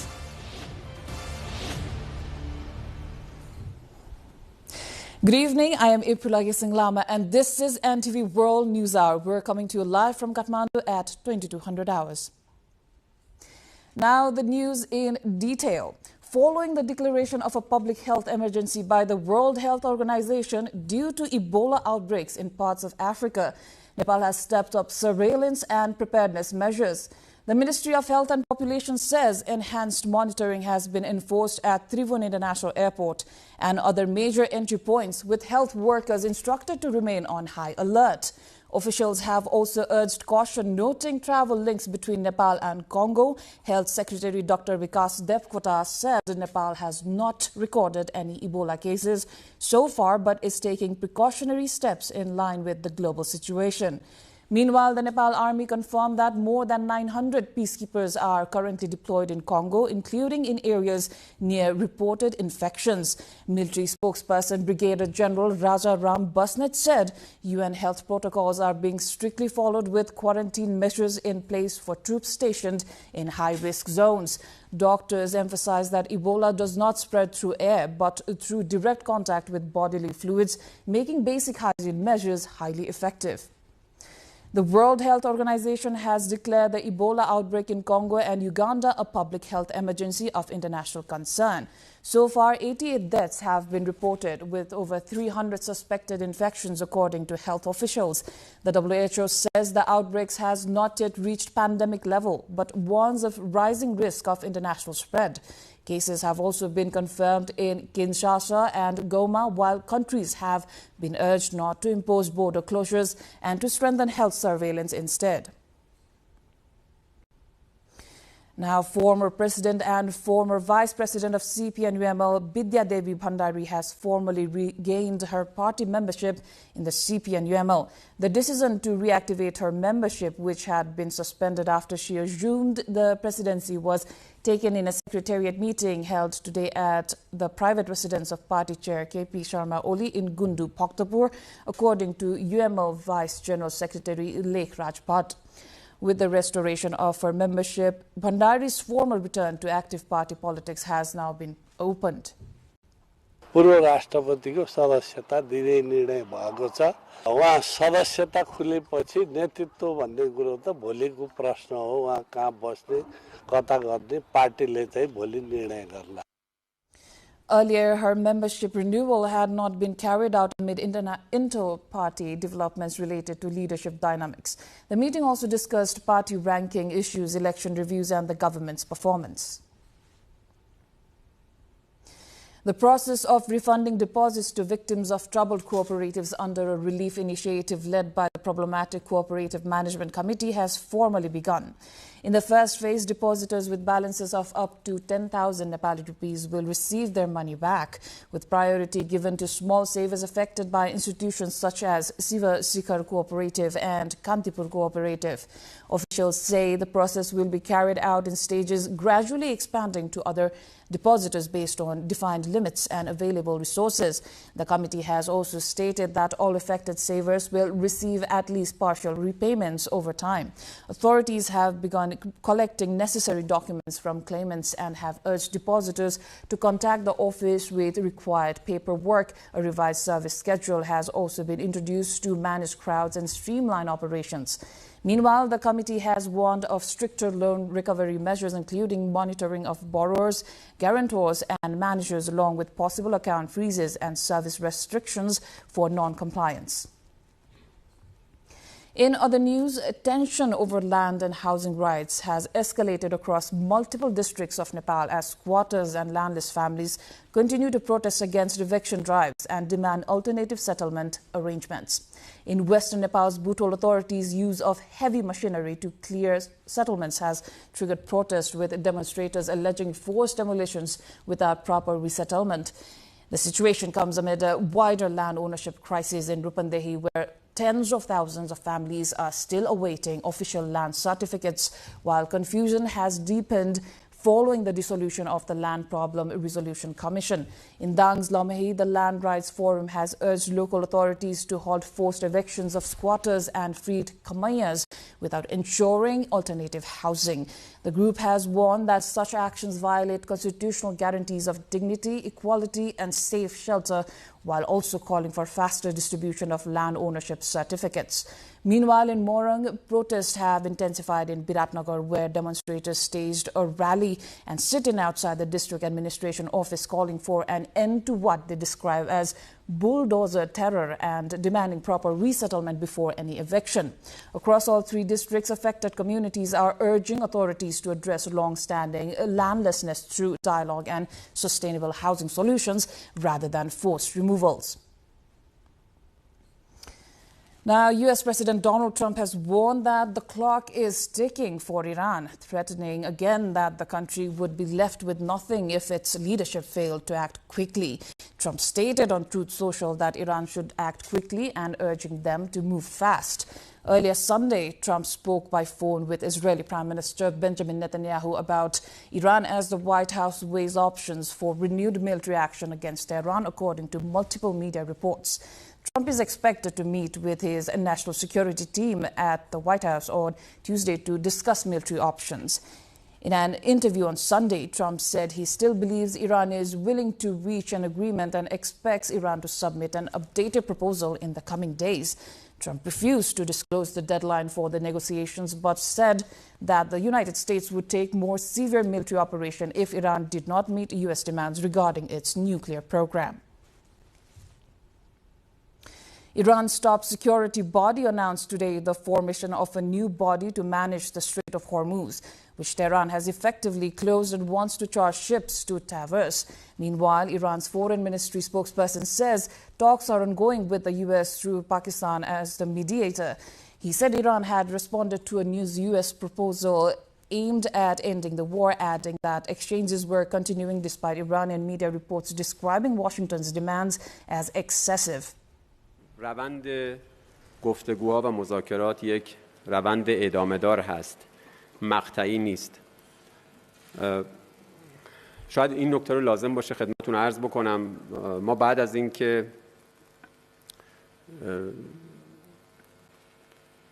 طرح 14 بندی رو دادیم، طرف آمریکایی ملاحظاتش رو مطرح کرد. متقابلا ما ملاحظاتمون رو مطرح کردیم هفته گذشته. علیرغم اینکه طرف‌های آمریکایی به صورت علنی اعلام کردن این طرح مردود هست، ما از طرف میانجی پاکستانی مجموعه نکات و ملاحظات اصلاحی از نظر اونها دریافت کردیم. Moving on, Nepal's leg spinner and former captain Sandeep Lamichhane has set a new world record in one-day international cricket by becoming the fastest bowler to reach 150 wickets. The milestone came during Nepal's ICC World Cup League 2 match against Scotland at the Trivandrum University International Cricket Ground, where he took 3 wickets. With this achievement, Lamichhane surpassed Australia's Mitchell Starc, reaching 150 wickets in just 73 matches compared to Starc's previous record of 77 matches for 100 wickets. Nepal has registered back-to-back victories in the ICC Cricket World Cup League 2 after defeating Scotland by 6 wickets in Trivandrum University International Cricket Ground. Chasing a target of 195, Nepal reached the total in 38 overs, led by an unbeaten 74 from captain Rohit Paudel and 55 runs from Ishan Pandey. Earlier, Scotland were bowled out for 194 despite 73 runs from Brandon McMullen, with Lalit Rajbansi taking 4 wickets and Sandeep Lamichhane claiming 3.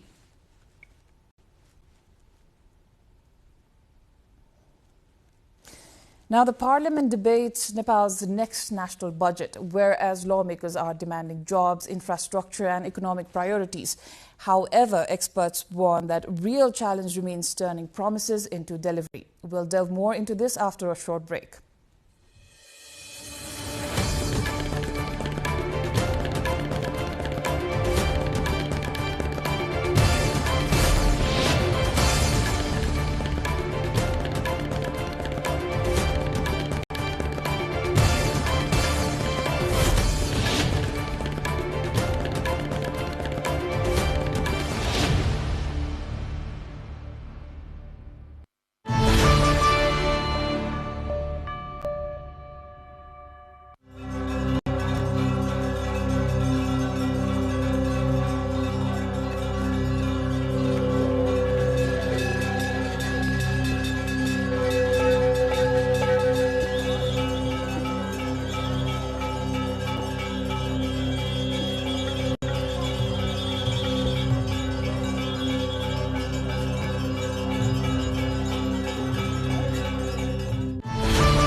You're watching NTV World News Hour. Welcome back.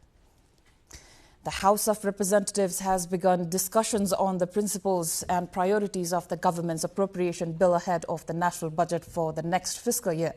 The debate, considered a key pre-budget exercise, follows the presentation made earlier this month by Finance Minister Swanim Wagle. Lawmakers from across the political spectrum used the session to press for infrastructure development, employment generation and economic reforms.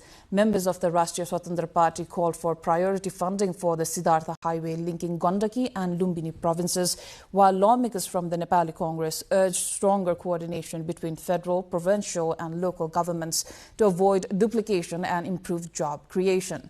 Meanwhile, representatives from the CP and UML criticized the proposal for failing to sufficiently address private sector growth and constitutional economic goals. Other lawmakers also pushed for greater support for agriculture, innovation and regional infrastructure projects. International फोरममा पनि तपाईको राम्रो exposure बनाउनु भएका अर्थशास्त्री आज अर्थमन्त्री हुनुहुन्छ देशका सिद्धान्त र प्राथमिकता. Also today, the National Assembly continued a discussion on the principles and priorities of the appropriation bill for the upcoming fiscal year, focusing on policies excluding tax proposals. Lawmakers from various parties called for prioritizing agriculture, creating domestic employment for youth and strengthening production-oriented economic policies, while also raising concerns over inflation, taxation and environmental protection issues. Despite announcing ambitious budgets year after year, Nepal continues to struggle with weak capital spending and poor project execution. In this context, our reporter Sabika Shrestha spoke with economist Dr. Neeraj Paudel to understand why the gap between policy promises and on-ground delivery persists. Nepal has already, despite, being a low-income country, we have already, gathered a lot of experience implementing and running huge, mega projects. MMT is one such project. It's a huge project. It took so much time, it took so much budget, but we learned from that. So we need to consult with those involved in such projects, why, things were delayed, and the number of laws we have, formulated in past decades has also skyrocketed. Actually, it's very difficult for producers, for those who are working in these construction projects, to keep track of all these laws and regulations. There are, many regulations related to forest. There are regulations related to import duties. There are regulations related to, for example, raw materials. So that has to be addressed. That has to be made a little bit easier for people to work on. And if you try to work on every sector that you can see, your efficiency, your effectiveness goes down. So the government should prioritize which are the sectors that it needs to focus. Okay, government cannot solve all the problems in the economy. So it has to focus, it has to prioritize. So these are the sectors that the government would need to focus on, and these are not that necessary. And these can be handled by the private sector, or these can be handled by the other sectors. So that prioritization has to be done. The House of Representatives has tabled a new parliamentary regulation bill that proposes changes to committee procedures, including removing the requirement for ministers to be mandatorily present in all parliamentary committee meetings. Chairperson of the Rules Drafting Committee, Ganesh Parajuli, presented a proposal seeking discussion on the committee's report on the House of Representatives Rules of Procedure 2083. The Rules of Procedure are prepared to ensure the smooth operation of the House, maintain order during meetings and resolve procedural obstacles, has been drafted in accordance with Article 104 of the Constitution. The new draft includes amendments to several provisions of the House Rules of Procedure 2079. One of the key changes removes the mandatory requirement for ministries to be present in every parliamentary committee meeting. Instead, the new provision states that ministers will attend committee discussions on agendas only when necessary. Earlier, under Rule 178, Sub-Rule 4, ministerial presence was compulsory during discussions on bills in thematic committees. However, the revised wording replaces this with "as required" during agenda discussions, allowing committee meetings to proceed even in the absence of ministers. The main opposition, Nepali Congress and CPN-UML, have objected to the change, calling it unconstitutional. Both parties have stated that they will propose amendments to reinstate the mandatory presence of ministers in all committee meetings to ensure government accountability. Nishal Rai, Chief Whip of the Nepali Congress, and Guru Baral, Member of Parliament from CPN-UML, expressed their concerns over the revision. सर्वभौम सम्पन्न संसद र समितिहरूप्रति कार्यपालिका अनुत्तरदायी देखिन्छ। अब यसलाई हामी त क्रमभङ्गता त भन्न सक्दैनौँ अहिले, किनभने यो संसदीय अभ्यासमा संसदलाई एउटा प्रोसिड्युरल लको रूपमा ल्याउँदा लिँदै गर्दाखेरि संसदलाई अझ झन् चुस्त, अझ झन् तपाईको जवाफदेही, संसदप्रति अझ जवाफदेही, अझ भन्ने संसदीय अभ्यास र प्रश्न र उत्तरमा यसको यो त जीवन्त हुने हो नि त। त्यसले गर्दाखेरि यी कुराहरुमा चाहिँ सत्ता पक्ष, सरकार पक्ष मानवजीहरूले विचार पुर्याउनु पर्यो थियो। अब तर त्यसप्रति उहाँहरू गम्भीर भएको देखेको छैन। नियमावली मार्फत मन्त्री उपस्थित हुनुपर्छ भनेर जुन बाध्यात्मक व्यवस्था गरिएको छ वा अनिवार्य व्यवस्था गरिएको छ, त्यसमा नआए पनि हुन्छ भन्नुको अर्थ चाहिँ एक स्टेप डाउन हुनु हो। कार्यपालिका संसदबाट विमुख हुन खोज्नु हो, भाग्न खोज्नु हो, जवाफदेही बन्न नखोज्नु हो। त्यसो भएको हुनाले हामीले नियमावलीमा ती प्रोभिजनहरू जहाँ मन्त्रीहरूको उपस्थिति आवश्यक छ भनेर राखेका प्रोभिजनहरू छन्, त्यो प्रोभिजनमा जो संशोधन गर्न खोजिएको छ, यसको विपक्षमा हामीले यो नियमावलीमा संशोधनको प्रस्ताव अगाडि बढाउँछौँ र हामी दृढतापूर्वक त्यसको पक्षमा उभिन्छौँ। Now, on the other hand, the Rashtriya Swatantra Party argues that due to ministers' unavailability, committee meetings are often delayed or unable to convene, and therefore removing the compulsory attendance requirement is justified. However, constitutional experts, including Dr. Kimlal Devkota, say that maintaining the relationship between parliamentary committees and ministries is essential, and ministers should continue to have mandatory participation to ensure accountability and coordination. गरेको शक्ति पृथकीकरणको सिद्धान्तको पनि प्रत्याभूति हुन्छ। यसो हुन सकेन भने संसद एकातिर, सरकार एकातिर, संसद र सरकारका बीचको द्वन्द्व बढ्न सक्छ। एक दोस्रो, सरकार एकातिर काम गर्ने, संसद अर्कोतिर काम गर्ने, परिणाम ननिस्कने। दोस्रो, तेस्रो चाहिँ राज्यका 3टा अङ्ग मध्ये 2टा अङ्ग बीचको चाहिँ द्वन्द्व, त्यसले चाहिँ समग्र मुलुकलाई नै विभाजित गर्ने र द्वन्द्वको स्थितितिर लैजाने हुन्छ। मुलुकको समृद्धि, विकास, ती चीजहरू चाहिँ ओझेल पर्छन् भन्ने मलाई लाग्छ। Meanwhile, the revised rules also include a provision requiring concerned agencies to submit a progress report within 30 days on the implementation of suggestions and recommendations provided by parliamentary committees. If implementation is not possible, the matter may be reconsidered for review.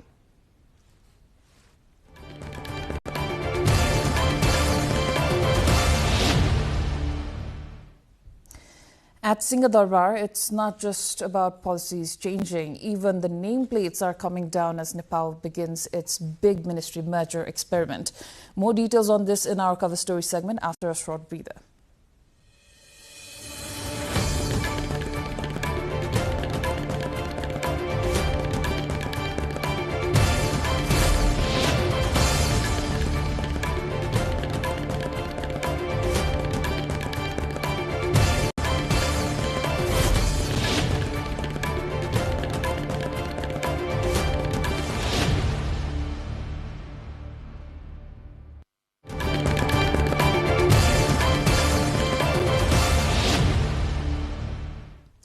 You're watching NTV World News Hour. Time for our cover story. At Singha Darbar, ministries have begun changing their board names following the Cabinet's recent decision to slash the number of ministries from 22 to 18. The focus has now shifted to how the state will coordinate workflows, integrate officials, and navigate this major bureaucratic transition. Diksha Awasthi looks into it. The government has recently decided to reduce the number of ministries from 22 to 18. The decision is official, and we can see the name boards being changed at Singadarbar to reflect the new structure.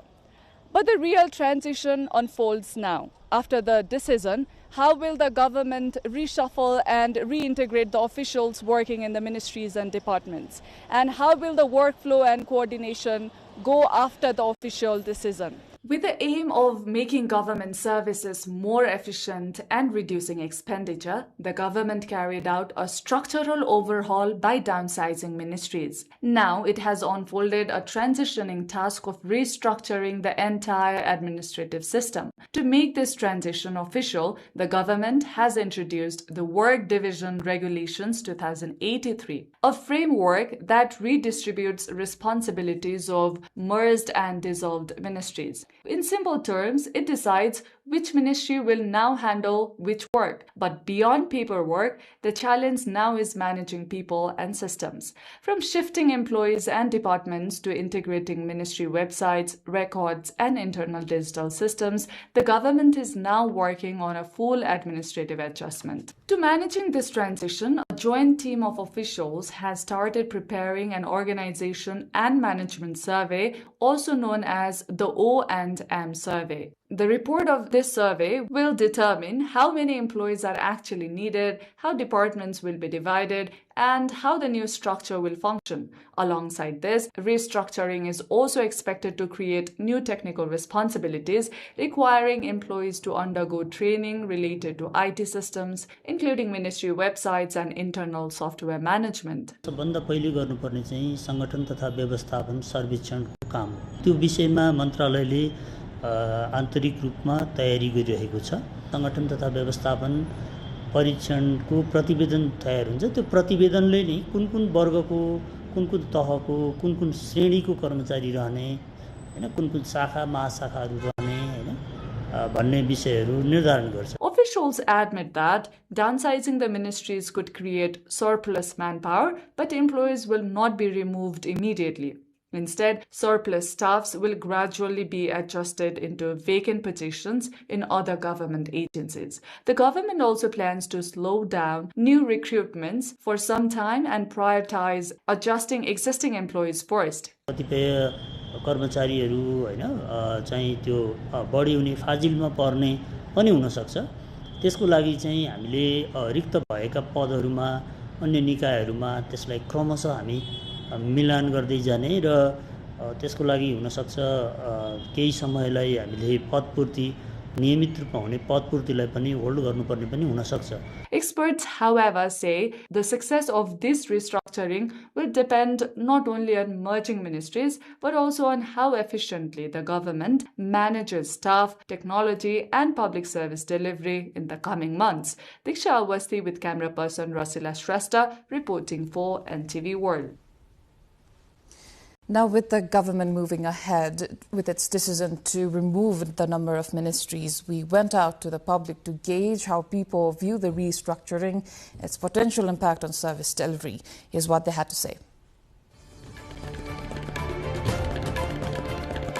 यसमा मुख्य कुरा भनेको अनावश्यक रूपमा हाम्रो जुन प्रशासनिकदेखि लिएर हरेक कुरामा खर्च हुन्छ यसलाई चाहिँ बचाएर विकासका क्षेत्रहरूमा चाहिँ परिचालन गर्नका लागि चाहिँ यो घटाइएको हो जस्तो लाग्छ। नयाँ सरकारले गरेको नयाँ कदम हो, यो राम्रै हो जस्तो लाग्छ मलाई। किन भन्दाखेरि मन्त्रालय कटौती गर्दै जाँदाखेरि खर्चहरू पनि कटौती हुन्छ। अहिले खर्च कटौती गर्नुपर्ने आवश्यकता जस्तो पनि देखिएको छ। विज्ञान तथा प्रविधि र नवप्रवर्धन भनेर उहाँले मन्त्रालय राखिदिनु भएकोमा हामी अनुसन्धान कर्मीहरू खुसी भएका छौँ। अब मन्त्रालय मात्रै छुट्याइदिएर पनि उहाँको दायित्व पुरा हुँदैन कि हामीलाई एक्सनमा जाने इन्भाइरोमेन्ट चाहिँ उहाँले क्रिएट गर्नुपर्छ र विभिन्न मन्त्रालय धाउने क्रम विगतमा थियो अनुसन्धानसँग जोडिएर अब एउटै मन्त्रालयको छातामुनि बसेर काम गर्न पाइयो भनेर हामी खुसी भएका छौँ। राम्रो हो। अब यो विषयमा चाहिँ अब जति मन्त्रालय घटाए त्यति चाहिँ राज्यको भार चाहिँ अलिकति आर्थिक भारदेखि लिएर समग्र भारहरू कम हुने, तर अब सीमित मन्त्रालयबाट पनि त्यो किसिमको सेवा चाहिँ प्रदान भइसकेपछि छरिटो हुन्छ, त्यति नै राम्रो हुन्छ जस्तो लाग्छ। यो कामलाई हेर्दा एकदमै सकारात्मक रूपमा हेरिएको छ, किनभने अनावश्यक यो राज्यमा हुने अनावश्यक खर्चलाई कटौती गरेर सबै मन्त्रालयको कार्यभार चाहिँ 18 मा झार्नु चाहिँ एकदमै सकारात्मक विषय छ। यो विषय 22 वटाबाट 18 वटा भन्दा अझ 15 वटा 12 वटा गर्दै हुन्थ्यो, किनभने हाम्रो खर्च थोरैले हुन्थ्यो अनि उहाँहरूले त्यो मन्त्रालय घटाएर मात्रै होइन यो युनियन टियर युनियन अनि प्रदेश सरकार चाहिँ नि खारिज नगरिकन उहाँहरूले बढाउन सक्नुहुन्न। अहिले हाम्रो मन्त्रालय मर्ज भएर पूर्वाधार विकास मन्त्रालय भएको छ होइन, जुन हामीहरूको अब मन्त्रालय अब शहरी विकास पनि त्यसमा पर्छ। अब के हो भन्छ अब नयाँ अब तरिकाले अब अहिले समयको अब 9 बजेदेखि 5 बजेसम्म होइन, अब अफिस टाइम अब एकदम टाइममा फिक्स टाइममा हुन्छ होइन। एउटा दृष्टिले हेर्दा चाहिँ 22वटालाई 18 बनाउँदाखेरि केही न केही आर्थिक भार चाहिँ न्यून भयो। तर फेरि अर्को कुरो के हो भनेदेखि स्वरोजगार स्वावलम्बी आत्मनिर्भर बनाउने नेपालीलाई नै युवाहरूलाई नै भनेको छ। भएका मन्त्रालय नै कटौती गर्दै लगेको छ, भएका चाहिँ करारमा राखेका कर्मचारीहरूलाई नै हटाउँदै गएको छ। दिनदिनै विदेशमा युवाहरूको लर्को छ। यहाँ चाहिँ सबै कुरा घटाउँदै गएपछि त तपाईँको उद्योग धन्दादेखि लिएर सबै न्यूनाउँदै गएको छ। त्यो दृष्टिले हेर्दा त रोजीरोटी त खोसियो नि फेरि।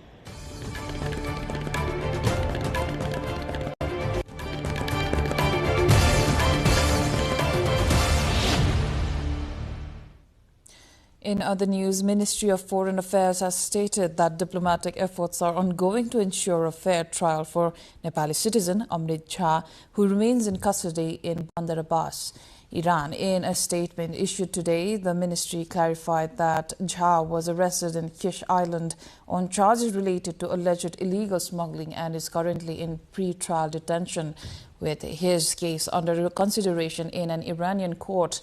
The ministry said it is engaging through all available diplomatic channels to ensure due legal process and a fair hearing in accordance with Iranian law. It also expressed regret over earlier confusion created after unofficial reports suggested that Jha had been released, clarifying that he remains in custody. Authorities further noted that the case dates back to an incident in Kish Island involving several foreign nationals and stressed that Nepal is continuing necessary legal and diplomatic follow-up for his case. The Nepali Congress has reiterated that protecting Nepal's constitution remains its primary responsibility as internal discussions continue over possible amendments and governance reforms. Addressing a Bagmati province-level party gathering today, Congress President Gagan Thapa said the party's key role is to ensure the constitution is not diverted from its intended path, warning that any attempt to move away from constitutional principles under political majority would be resisted. He added that the party would not remain silent if constitutional, legal or citizens' rights are undermined. संविधानको track भन्दा तलमाथि सरकार बलालीले गर्दा त्यसलाई च्याप्प समातेर ट्र्याकमा राख्ने काम हाम्रो। संविधानले चिनेको कानुन, कानुनले चिनेको नागरिक, नागरिकले प्राप्त गरेको अधिकारको सम्मान सरकारले नगर्नु भनेको संविधानको सम्मान नगर्नु हो। त्यो बेलामा ठिक ठाउँमा राख्ने काम हाम्रो। हाम्रा संस्थाहरू चाहे त्यो अदालत होस्, चाहे त्यो संसद होस्, ती सबैको मान मर्यादा जोगाइ राख्यो भने बल्ल नागरिकको पनि मान मर्यादा जोगिन्छ। Nepal has been unanimously elected Vice President of the 79th World Health Organization World Health Assembly currently underway in Geneva. According to Nepal's Ministry of Health and Population, the election took place during the opening session of the assembly at the Palais des Nations. Health Minister Nisha Mehta is also scheduled to address the global gathering later. A Nepali delegation led by the minister arrived in Geneva on Sunday to participate in the annual health summit. Meanwhile, global health leaders have gathered in Geneva for the annual World Health Organization World Health Assembly amid rising concerns over emerging disease outbreaks and uncertainty surrounding international health cooperation. The meeting comes as the world faces renewed Ebola infections in parts of Africa and growing attention over reported hantavirus cases linked to a cruise ship outbreak. While those issues are not formally listed on the Assembly agenda, they are expected to shape many of the discussions taking place this week. This year's gathering has also been overshadowed by announcements from the United States and Argentina, indicating plans to withdraw from the WHO, raising fresh questions about the future financing, coordination and pandemic preparedness role of the global health body. The assembly will continue through Saturday. Moving on, Nepal's fragile Chure region is facing growing pressure from climate change, with irregular rainfall, deforestation and land erosion significantly increasing the risk of floods and landslides each year.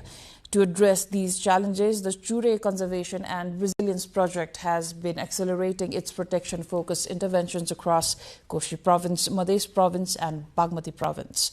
The program is implementing a wide range of activities, including forest conservation, tree plantation, river system protection, landslide control, climate-resilient agriculture, community mobilization, ecological restoration and public awareness initiatives. Officials and community forest representatives say these efforts are already helping reduce environmental degradation and supporting better human-wildlife coexistence in vulnerable areas. Project authorities emphasize that long-term community-based conservation planning is essential, as the Chure region remains a critical ecological zone directly linked to Nepal's environmental balance and disaster risk reduction. Now, the District Administration Office, Rasua, towards the north of central Nepal, has urged residents to remain alert following an increase in wild bear activity in several parts of the district. The warning comes after a wild black bear was recently spotted along the trail connecting Patle Dara in Ward number 2 of Kalika Rural Municipality to Lokhil, prompting security agencies to advise caution. Officials say that in this area, which is home to Langtang National Park, the Himalayan bears from the park are descending toward lower settlements in search of food and warmer conditions, and urge residents to avoid traveling alone during early morning and evening hours. Authorities have asked locals to immediately inform the Nepali Army and district security agencies if dangerous wild animals are sighted, noting that bear attacks over the past 2 to 3 years have injured residents and damaged food supplies in various wards in the area. The historic Geruka Mela Mahotsav or festival, held once every 3 years during Purushottam Mas, was formally inaugurated today at the sacred Geruka River in southeastern Nepal. Purushottam Mas is an extra lunar month added to the Hindu calendar to align it with the solar year and is considered among the most sacred periods in Hinduism. According to local religious belief, bathing and performing worship at the Geruka River during Purushottam Mas is said to cleanse one of sins, fulfill one's wishes, and bring peace and happiness to one's family. Large numbers of devotees from Nepal and India gathered at the site located in Janakpur district from early morning to participate in worship, devotional singing, and other religious ceremonies. Geruka Conservation Concern Committee Chair Harish Chandra Yadav said local administration, police and volunteers have been mobilized to manage crowds and strengthen security arrangements during this event. Moving on, Nepal's long-standing tradition of Ayurvedic and natural healing continues to run alongside modern medical care, with growing global interest in holistic treatments for chronic and lifestyle-related diseases. Against this backdrop, a naturopathy hospital in Galyang municipality of Sangja in western Nepal is seeing a rising number of patients seeking alternative therapies. Bijata Bhandari, along with our local correspondent Himal Nupani, brings a report. Located in the peaceful surroundings of Malunga Uttarabahini in Ward number 1 of Galyang municipality, the Kali Gandaki Naturopathy Hospital has gradually emerged as a treatment destination for patients from Sangja and neighboring districts, including Palpa, Gulmi, Nawalpur and Parbat. Built with a special federal government grant of 21.2 million Nepali rupees, the 10-bed hospital began operations in April of 2020 2025. Unlike conventional hospitals, the center follows a medicine-free approach, focusing on naturopathy, yoga therapy, physiotherapy, massage therapy, and dietary counseling for patients suffering from chronic and lifestyle-related illnesses. The growing interest in such treatment reflects Nepal's long history of Ayurvedic and natural healing practices. Ayurveda, a traditional system of medicine based on natural remedies and lifestyle balance, has been practiced in Nepal for centuries, while the government institutionalized Ayurveda services through the establishment of the Department of Ayurveda, now operating as the Department of Ayurveda and Alternative Medicine under the federal system. Nepal's constitution also recognizes citizens' right to basic healthcare services and promotes traditional healthcare systems alongside modern medicine. Health experts say interest in holistic healing has been increasing globally, particularly among patients dealing with chronic lifestyle-related diseases. Residents say the new facility in Siangja has made treatment more accessible, especially for people seeking long-term care in a quieter and more natural environment. एकदम राम्रो हुनुहुन्छ उपचार राम्रो गर्नुपर्छ अनि अब सुधार त धेरै पुरानो भएपछि अब एकैचोटी हुने कुरा भएन The hospital is currently staffed by 8 personnel, including doctors. Hospital management says patient numbers have continued to rise since the operations began. खानेको ह्याबिटहरु धेरै चीजहरु उहाँको एकदमै थाहा नभएर हामीले गल्ती गरिरहेको रहेछौं त्यो करेक्ट गर्ने बित्तिकै बडीले आफैले हिल गर्ने रहेछ बडी चाहिँ एउटा मिराकल जसरी काम गर्दै रहेछ हामीले अलिकति डिसिप्लिनमा भएर नियम फलो गर्दा मात्रै पनि बडी आफैले त्यो गरेको चेन्जेस देखेर पेशेन्टहरु एकदमै खुसी हुन्. Officials say the facility has shown promising results, but limited government funding and insufficient institutional support are making service expansion difficult. अबका दिनमा प्राकृतिक अस्पतालले अलिकति गति लिन्छ कि जस्तो भएको छ. केही बिरामीहरू यहाँ 10 15 जना बिरामीले उपचार पाइरहेका छन्, गरिरहेका छन्. त्यसैले हामी यो अस्पताल सञ्चालन गर्न पर्याप्त मात्रामा चाहिँ स्रोत र साधन नभए पनि यो अस्पताल सञ्चालन गर्दै आइरहेको. Experts say if such centers are expanded and properly promoted, Nepal could strengthen preventive healthcare services while also developing health and wellness tourism tied to its traditional healing systems and natural environment.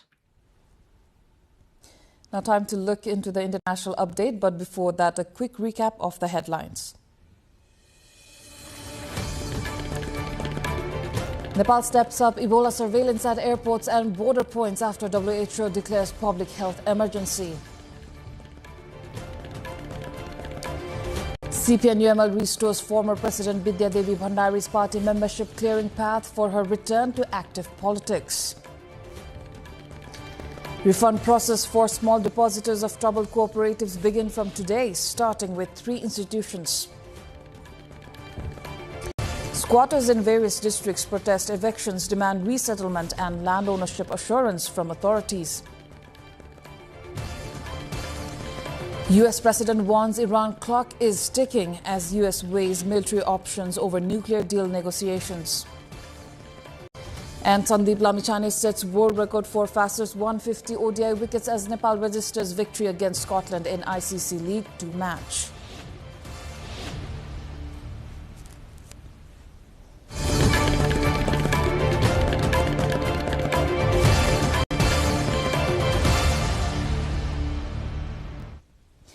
Beijing says it will push for deeper China-Russia relations during President Vladimir Putin's upcoming visit to the country.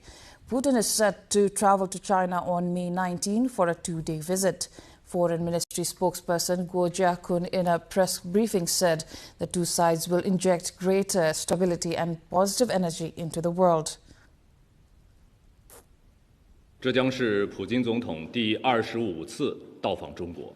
访问期间，两国元首将就双边关系、各领域合作以及共同关心的国际地区问题交换意见。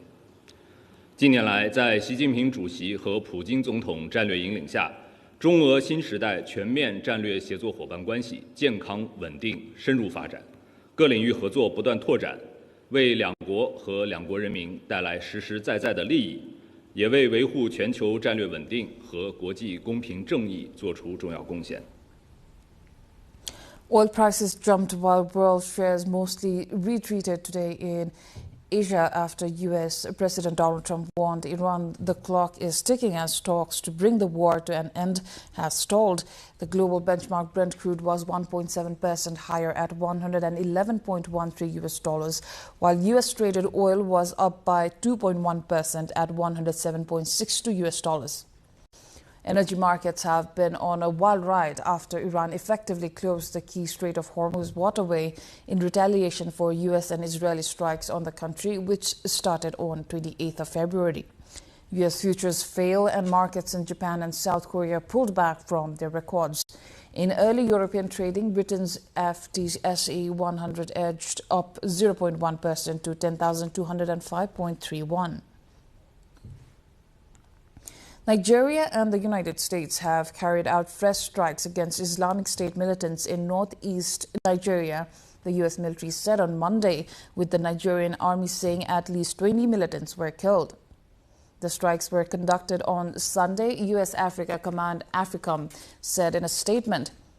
They came 2 days after the United States and Nigeria announced that a joint operation in the West African country killed Abu Bilal al-Minuki, an IS leader described as the group's second-in-command worldwide who has been under U.S. sanctions since 2023. The raid was the continuation of coordinated operations against ISIS militants across Nigeria's restive northeast region, Nigeria's military said, using another name for the militant group. Now, a 5.2 magnitude earthquake struck China's southern Guangxi region on Monday, killing at least 2 people and leaving widespread structural damage in its wake, according to state media reports.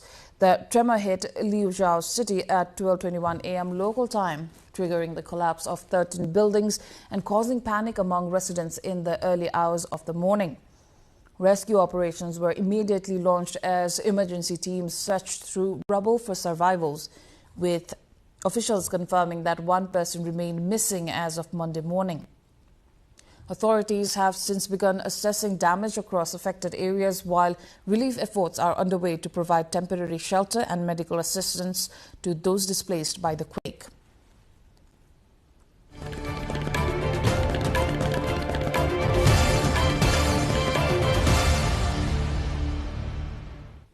Now, that is it from the international front. We shall return with the business update.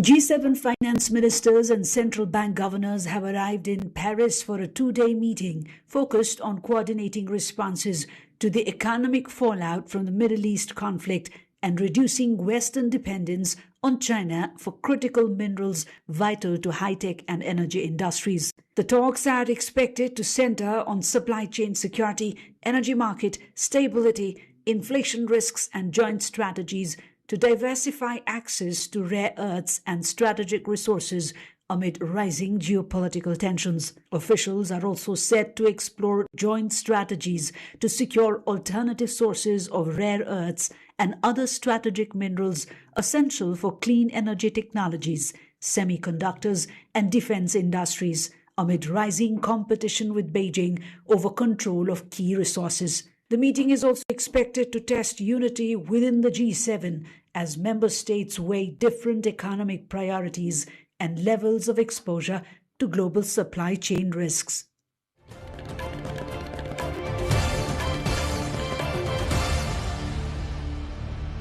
The 2026 Asia-Pacific Economic Cooperation APEC ministers responsible for trade meeting will be held from May 22nd to 23rd in Suzhou City, East China's Jiangsu province, with preliminary consultations and seminars already kicking off. Multiple consultations have commenced, including discussions on the joint statement to be issued at the meeting and ways to promote cooperation in digital trade. Additionally, the big market for all export to China Suzhou Special Event and the Suzhou Products Promotion Event opened on Monday. Experts emphasized that the ministers' meeting will play a timely role in advancing regional economic integration and tackling emerging trade challenges through deeper cooperation in digital and green sectors. Terms such as digital economy, electronic bills of lading, and green supply chains appear frequently in the agenda of the APEC Trade Ministers' meeting.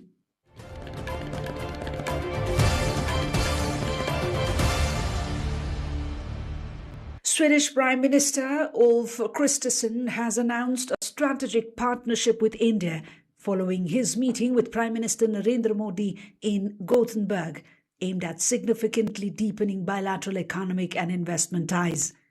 The initiative is also seen in the context of India's broader engagement with Europe, including the free trade agreement signed with the European Union in January. Under the agreement, both countries have committed to doubling trade and investment flows over the next 5 years, with a focus on innovation, clean energy, technology, and industrial cooperation. The agreement also gains added significance amid rising global uncertainty, triggered by the ongoing Middle East conflict, which has heightened concerns over energy security and disrupted trade routes.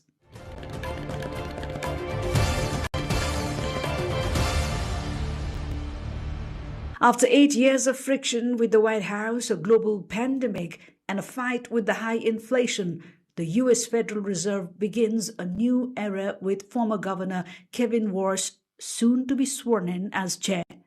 It will be a new era for President Donald Trump as well. He soon will no longer have departing Fed Chair Jerome Powell as his favorite punching bag, although Powell will remain a Fed governor and will continue as central bank leader on a temporary basis until Warsh is sworn in. Warsh, Trump's pick for Fed chair, presumably brings a fresh start in relations between the Oval Office and the central bank. He is expected to explore various regulatory and policy changes to shrink the large balance sheet. That could lead to a protracted discussion with limited progress in the short run.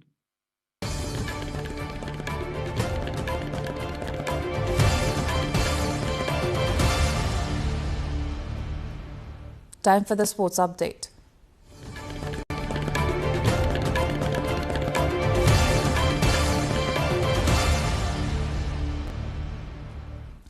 Inter Milan supporters gathered in large numbers in Milan's Piazza Duomo to celebrate the club's 21st Scudetto, marking another Italian Serie A championship triumph.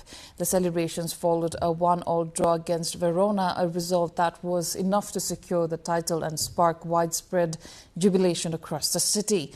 Following the final whistle, Inter Milan players took part in an open-top bus parade that began at the San Siro Stadium and wound through the streets of Milan before culminating in the iconic Piazza Duomo, where thousands of fans awaited the team. The victory celebrations featured chants, flags and fireworks as supporters marked the club's return to domestic glory in emphatic style.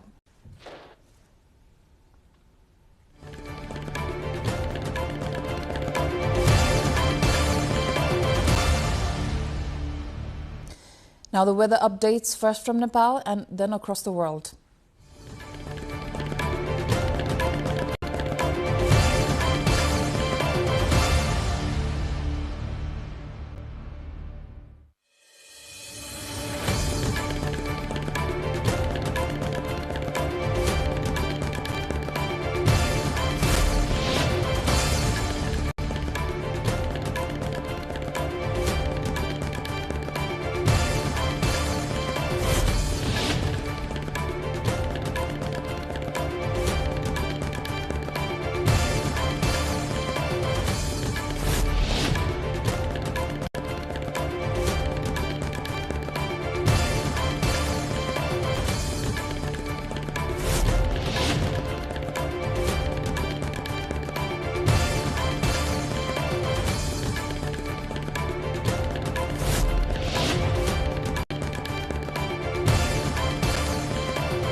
And before we wrap up, here's a reminder of our top stories.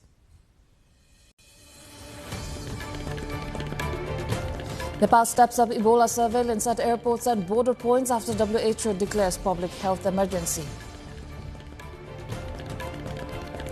CPN-UML restores former President Bidya Devi Bhandari's party membership, clearing path for her return to active politics.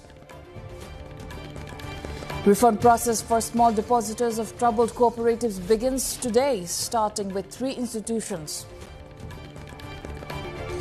Squatters in various districts protest evictions, demand resettlement and land ownership assurance from authorities. US President warns Iran clock is ticking as US weighs military options over nuclear deal negotiations. And Sandeep Lamnichhane sets world record for fastest 150 ODI wickets as Nepal registers victory against Scotland in ICC League 2 match.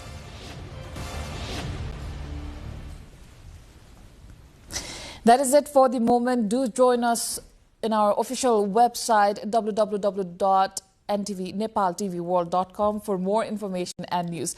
I am Ipulagi Singlama. Thank you for staying with us. Good night.